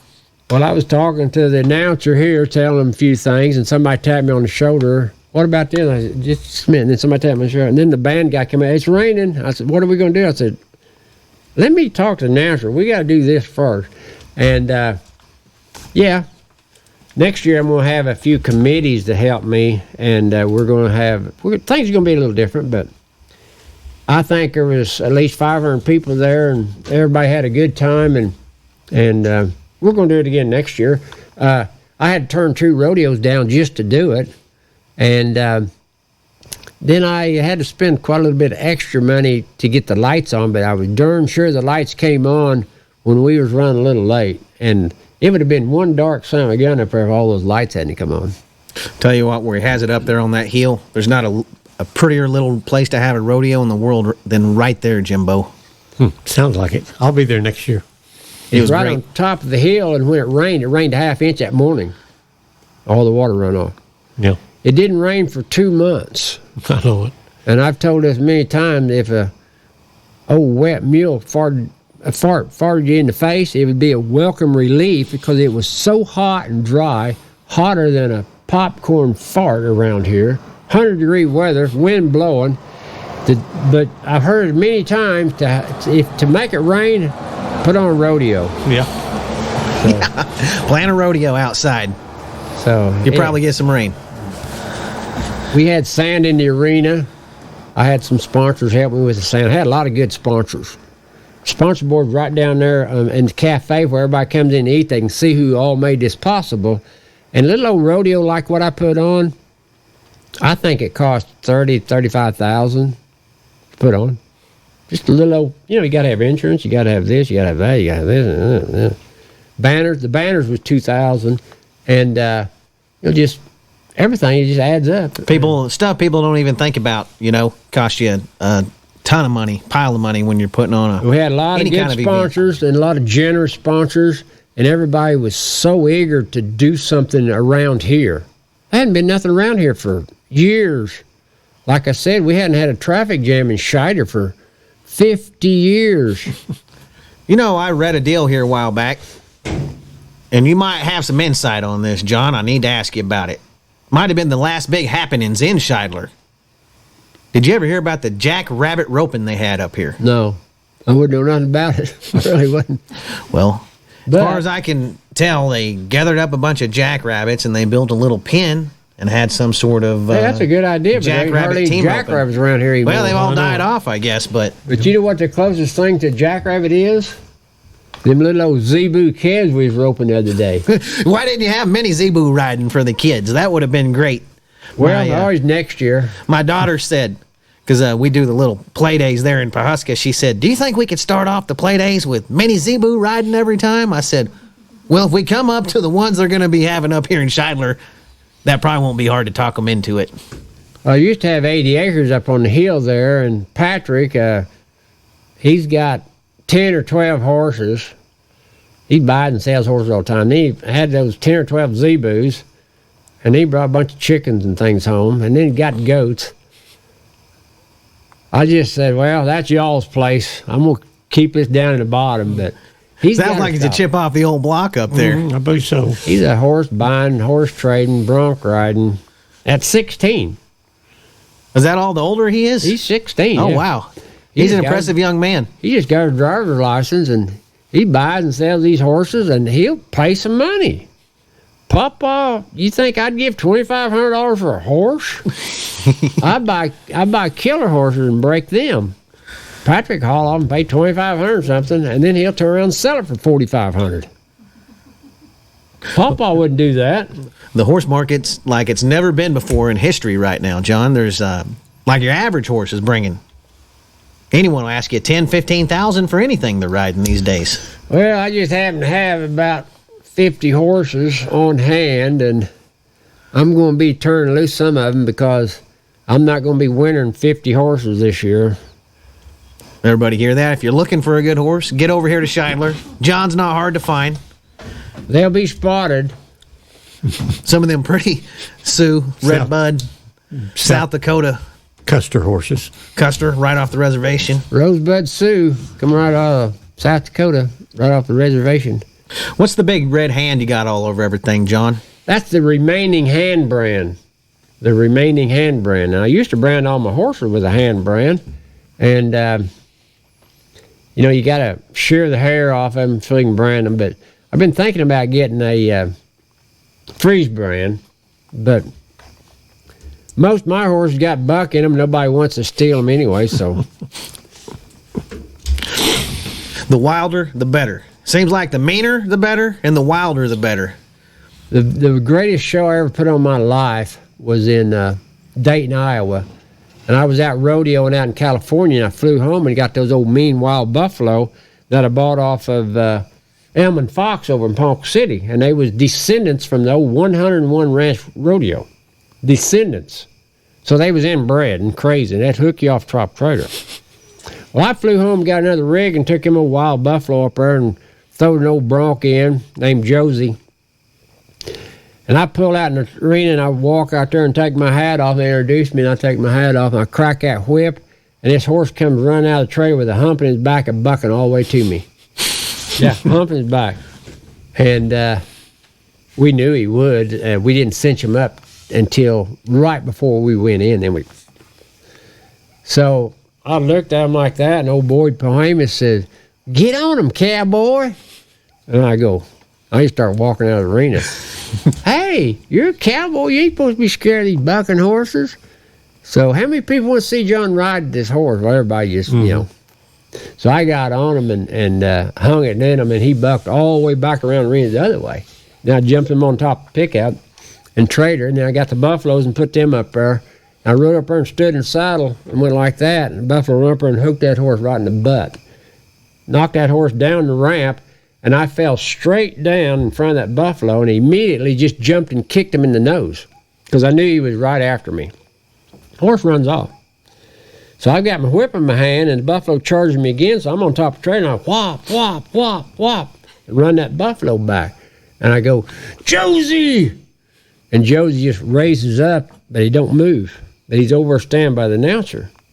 So here comes the buffalo again, charging. So I pop, and run the buffalo back. I go, Josie! So Josie turns around and runs over to the pickup and looks at me. I go like that, and he jumps on the pickup, and I go like that, and he jumps up on top of the trailer. And then I stand in the saddle, and you don't think I got a standing ovation. I did the rest of the show, went out there and started unsaddling the horse, and everybody's still standing up.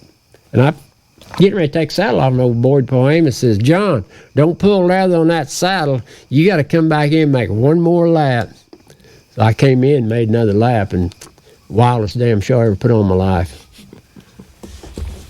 Hey, John, what made you decide to start hauling a mule around on the sale or on the show, or even attempt to train a mule to ride with no arms and do what you do on them? Damn, you guys got 2 hours? Well, it's about, we're in 2 hours right now, but everyone needs to hear about old Mo. Mo, he's got a real long name. Mo, the dirty, rotten,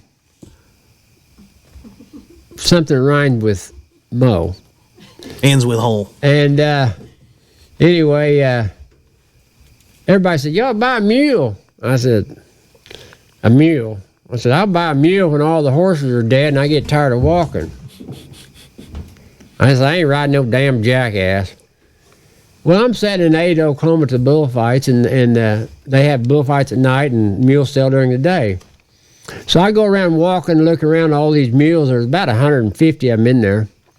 And I look at this bay mule that's built like a brick, you know what. And I mean, good-looking mule. So I get up there and sit down, and I'm sitting with some of my buddies, and I ain't going to buy no mule.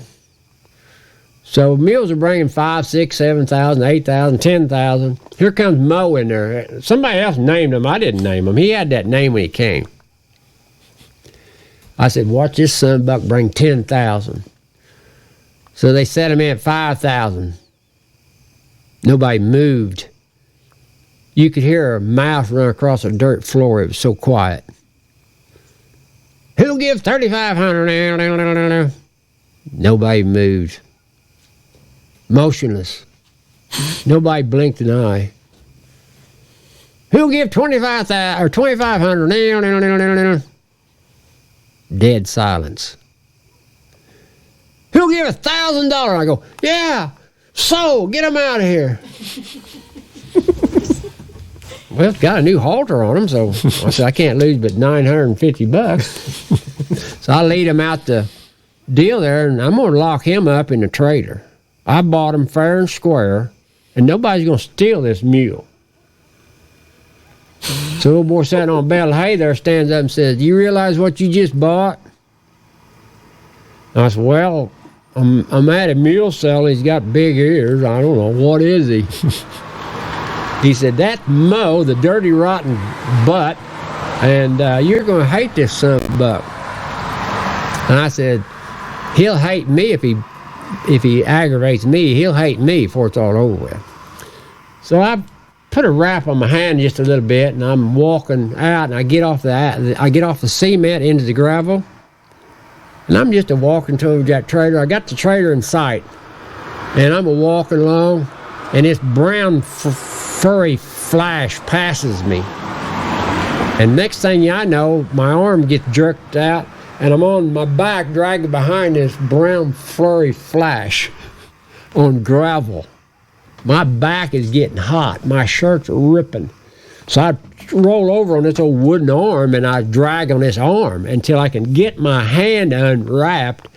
And I'm thinking, Dad always said, don't turn loose of that son of a buck. You'll make them crazy or make them spoil them. You ruin them. You spoil them. And I'm thinking, this thing is already spoiled. I'm turning them loose. I turn them loose, and the old boy on the bale, I get up and dust myself off. The old boy on the bale of hay stands up and says, hey, how you like old Mo so far? I said, I'm going to kill that son of a buck. He says, yeah, if you can catch him. And it was a fight from then on. And he was a buck, and he'd buck you off and kick you in midair, and did twice. kicked me in midair. But I had no boy working for me, and we got him home. I said, Dustin, I want to see you ride this mule. I ain't riding that son of, what? And I said, you work for me, and are you refusing a Payne order? I said, I want to see this mule road. He says, I quit.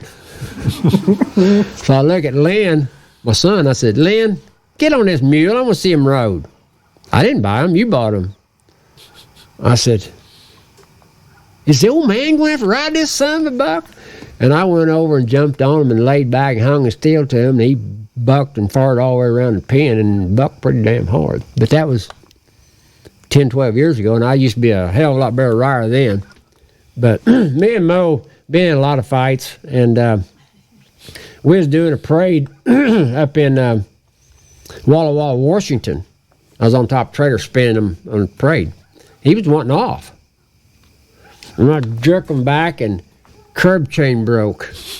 And that bit went up like that, and he took off that trailer and went. We was about middle ways in the parade, but within 2 minutes, I'm at the front of the parade. Dead runaway right down Main Street. And I finally get him turned around way back up yonder, and I bringing him back. And I said, you want to run, you son of a buck? Just run. So we just run back about as fast. And he'd had about all that spurring and jerking he wanted. And when we got close to the truck and trailer, while it was still going down the road, he just makes a jump and jumped up on top of that truck, lunged up there, and went up the top of the trailer and stood up there and dang happy to be there.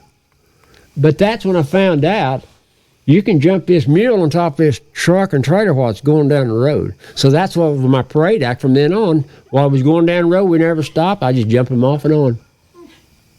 So he made one heck of a parade mule. He's still over here. I had him sold up in Wyoming for $16,500, and I had a show booked up in Muscat, Oman with him, and I was going to sell him to the king for $50,000. So I PO'd him, and King died, and I still got Mo. Well, you'd probably regret selling Mo anyway. Sounds like there's a lot of sentimental value there. A lot of sentimental. He broke my... A lot of memories. He broke my pelvic bone twice. And words came out of me that I didn't even know I knew and never heard anybody speak before, trying to describe him. And I was doing a show down there in Midland, Texas, Odessa. And he wasn't acting quite right, so I was tuning him up right before the show. And so I see the barrel racer was coming out, so I thought, oh, boy, I better get in there. So I run to the back of the trailer, and the door was open. I just run back to the trailer and slid on the brakes. I started to get off, and he just dove in the trailer. Hits my forehead right on the top trailer, and I'm laying back on him, and he crowds in the trailer. Well, I'm laying on my back, and he's inside the trailer, and I can't raise up because the top of the trailer's there.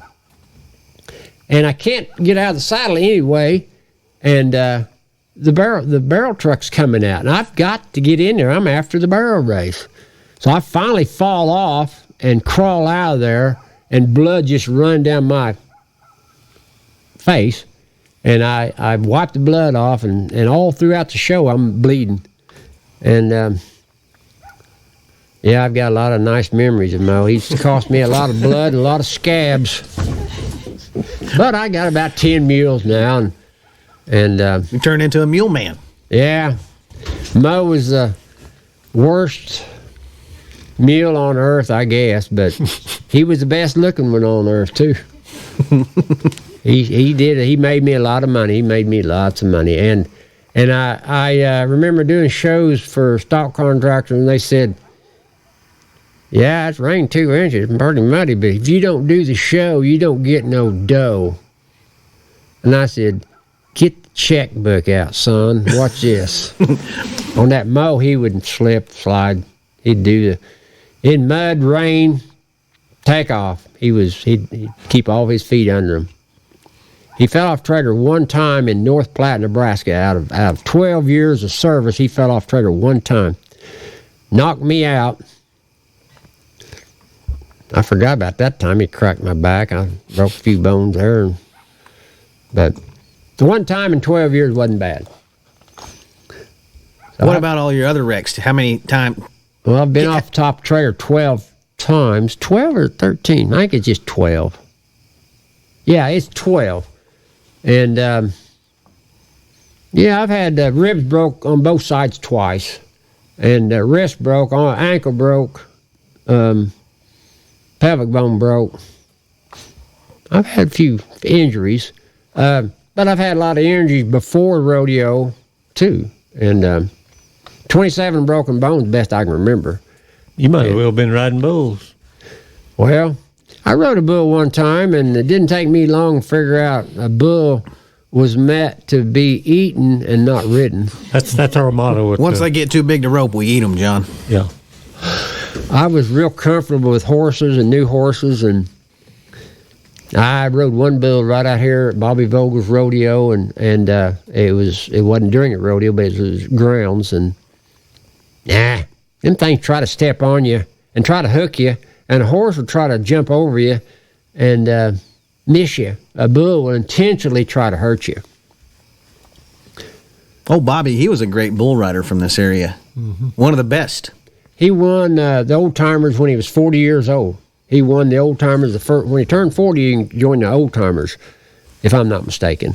But he went all over heck and back, and win the old timers when he was age 40, and come back with a champion buckle. He's definitely known as one of the great bull riders from Oklahoma here. Yeah, and a heck of a bulldozer operator. He could make them bulldozers do whatever you want to do. He built all of my ponds, and me and Bobby was good friends, and he got cancer, and right down here at the country store, he was just barely making it, and I was going to be gone 3 months. So he sat down and drank some coffee, and I sat there with him. I said, "Hey, Bobby, I'm going to be gone 3 months." And I said, "One of us might not be here." I said, "I might get killed on the road." And he said, "Yeah, and I might not be here when you get back either." And I said, "Well, that crossed my mind. But I want to thank you for your friendship for all these years. It might be premature, but appreciate your friendship, appreciate everything you've done for me all these years. And I think you're one heck of a fine man. I'm going to shake your hand." And I told him goodbye. 3 months later, heck, he gained about 10, 15 pounds and back driving a bulldozer. Heck, he lived another 4 or 5 years. Perfect. I always like a good story with a good happy ending right there. I thought you were going to say, is the last time you ever saw him? No, he's lived another 4 or 5 years, but cancer finally got him. Probably going to get half everybody, ain't it, or 2/3? If you live long enough, it's probably going to get you. Seems like just about everything causes cancer anymore. Mm-hmm. Well, Jimbo, you got anything else for John over here? Well, Cody, a week or so ago, you was out of town, and I gave a little tour down there at the museum for a tour bus to come in there. And I was walking through the museum, and I was saying, "This is so-and-so." And they all just gravitated to John's display with that video and everything. I said, "Well, here's Ben Johnson. Here's that. He broke the arena record." They wasn't paying. They was all watching John Payne, So he's a pretty popular act. Ben was a heck of a hand, but after you pass on, and you're his age, a lot of people that knew him is passed on too. Sure. And whoever lives along is the winner. Yeah. And a lot of famous men, a lot more important and more famous than me, has died prior to me.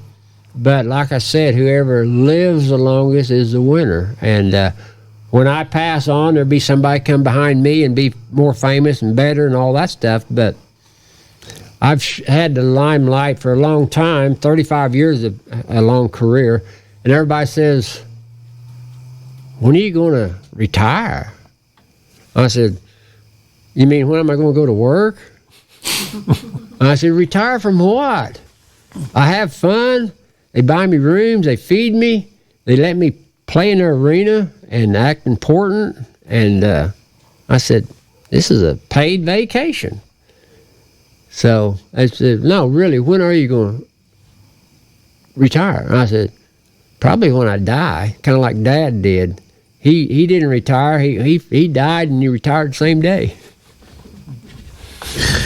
Well, John, you know, I asked someone some stupid question after every show at the end, but I've been kind of thinking about yours for a while. But, you know, if you were to see a man that had a disability like yours, and it hadn't been a disability to you, but, you know, someone that lost their arm or someone that just doesn't feel like life's worth living anymore, and you had a chance to talk to somebody like that, what would you do? Would you grab them by the collar and tell them what's going on, or what would you tell somebody that...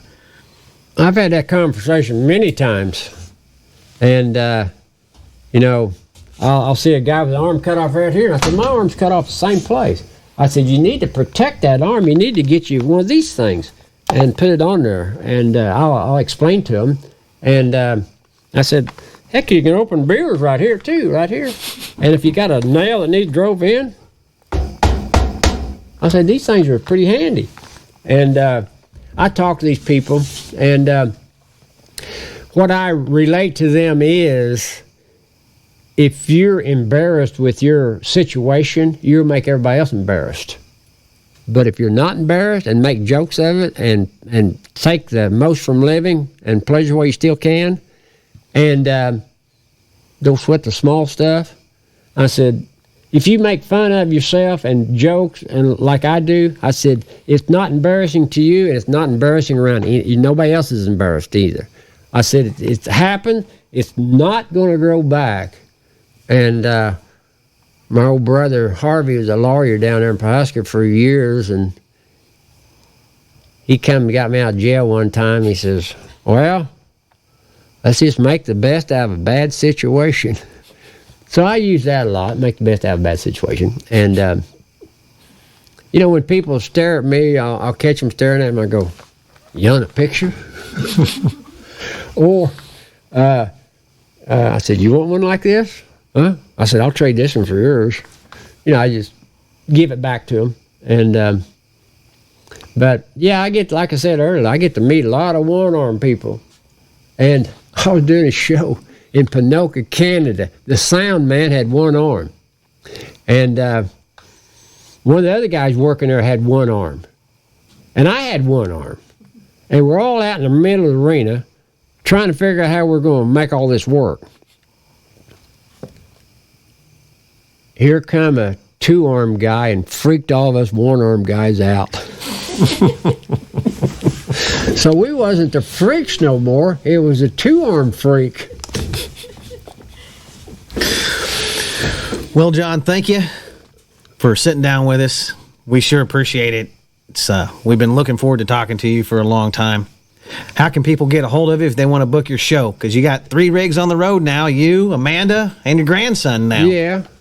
Lynn, he's about quit. He's going to have back surgery. But Patrick, he's gung-ho. And I do all the booking. And if they really want us, they can get a hold of us. Facebook, the one-armed guy, theonearmed.com or whatever. If they want us, they can book us up. And if they really don't want us, they ain't going to go through the trouble, and they're not going to bother us. You know, I get locked. What do you charge to? I said, that's 1,000 miles over for one performance? You got a lot of money? You better have a bunch of money. I said, you know what it costs to travel 1,000 miles? Well, we get a lot of silly questions like, I said, do you realize you're trying to hire the best rodeo entertainer in the world, and you're wanting him to drive 1,000 miles? I said, how much money you got? Well, we could try to find some sponsors. I said, probably better try to find some sponsors because it's going to cost you an arm and a leg, not me. Mandy's Cafe. That's another place that you guys can be found. We want to definitely give a shout out to Mandy's Cafe before we let it go. What's the hours and the specialty over there? Well, she has a special every day. They open the doors at 11, and they usually close it down by 2:30 or 3. And that's 6 days a week. No, that's 5 days a week. Yeah, just 5 days a week. And on Sunday they're closed, but on Saturday nights, what I always look forward to, and that's when we cook the choice ribeye steaks that's never been frozen on a pecan wood fire. And I've done it many times. We'll get a big bunch of coals. We'll start the fire at 3 o'clock, and we don't start cooking until 5. And when you lay that steak on there, and you turn it over, it just sears it. Making me hungry. That's the best steak you ever had, Jimbo. Yeah. I've ate a lot of lunches over there. I've never ate at the Saturday night deal. Well, that Saturday night deal is what I look forward to. A fork, a beer, and a steak. I don't need nothing else. I was in Vegas last week, and we went and ate this place called Craft Steak. Well, anyway, they bring out the Wagyu beef, which is, I guess they massage it and feed them beer and all kinds of stuff. Supposed to be the best beef in the world. And it was a big romantic dinner. Me and my wife are eating it, and they bring all these courses, and it's pretty good food. When we got done, she asked me, she said, well, what did you think of it? And I said, well, I can't wait till next Saturday night to go eat a ribeye over at Mandy's, because it's literally one of the best steaks I've ever had, and it's really, really good. So highly recommend Mandy's to everybody. Absolutely. Something about that. If you like good food. Right. Something about that fire hitting it, and those hot coals and searing that juices in there, and the fat's even good. It is. Oh, I like the fat on a steak. And when we look at these steaks and they come in, we slice them up, and I look at it and I said, that's a select. That ain't choice. Manny said, well, it says choice. I said, yeah, you need to talk to them people about that. They needed some glasses. I said, wrap it back up, and we don't want it. We're not going to serve that. And when you slice it up and it's got marbling all the way through it and the fat's white, that's choice. So, you can change the wrapper, but you can't change the steak. It's either choice or select, and we serve choice meat. Best I ever had, Jimbo. Highly recommended. I'll bring you over here next Saturday and we'll have one. Okay. It's good. So good. Everybody get over here. Shidler, America. What was the old timer you brought here a while back, a movie star? Oh, yeah, we brought old Barry Corbin over there. Yep, I saw that. They knew exactly who you were. They knew you. His wife was an old trick roper and everything. But yeah, they were really, really happy to see all the memorabilia on your walls too down there. It's like a little museum over there at Mandy's Steakhouse. Right. There's a lot to see over there, and if that place burnt down, we'd sure lose a lot of good pictures. Oh, it's great, Jimbo. It's great. I've seen some of them. I know. You took a picture on a wall. Yeah, I stole a picture. That one I got my Uncle Pat Parker on there with Casey Tibbs and Harry Tompkins, and those are the earliest pictures I've ever seen of Casey Tibbs and Harry Tompkins. They were like 18 at the Boston Garden. My Uncle Pat had won the Boston Garden. I saw that, and I couldn't believe it. I got my little phone out and took a picture of it. Right here in Osage County, we may have one of the highest, we do have probably the highest concentration of cowboys, cowgirls, great westerners in the Cowboy Hall of Fame in Oklahoma City. And next month, Jimbo's grandpa's going in, Jim Snively. And I think it's just a not very long matter of time before we hear John Payne, the one-armed bandit, going in there. Well, that's There's one of you, and it's a true American original, and I think you're going to be going up in Oklahoma City sooner or later. Well, They can't keep you out. we'll see. Well, I believe in We'll it. vouch for you. We'll vouch for you. Yep. We'll fight for you, because we Right, think it's absolutely right's right and wrong's wrong. That's the cowboy way. And That's exactly right. thank you, John. We appreciate you. We respect you. We love you. We're glad you're from Osage County, and we're glad you're traveling the world representing the greatest cowboys in the world from right Well, here. thank you, Pard. Appreciate y'all coming up. Yes, Thank sir. you, John. My We pleasure, really enjoyed Pard. it. Well, thank y'all. All right, this has been my favorite episode so far of the Cowboys of the believe it Osage podcast. We've been here with the one, the only 15-time Act of the Year, John Payne. Probably our biggest cowboy from the area, most accolades. And thank you for sharing this great evening right here on your balcony, John. And until next week, this has been the Cowboy of the Osage. Thank y'all.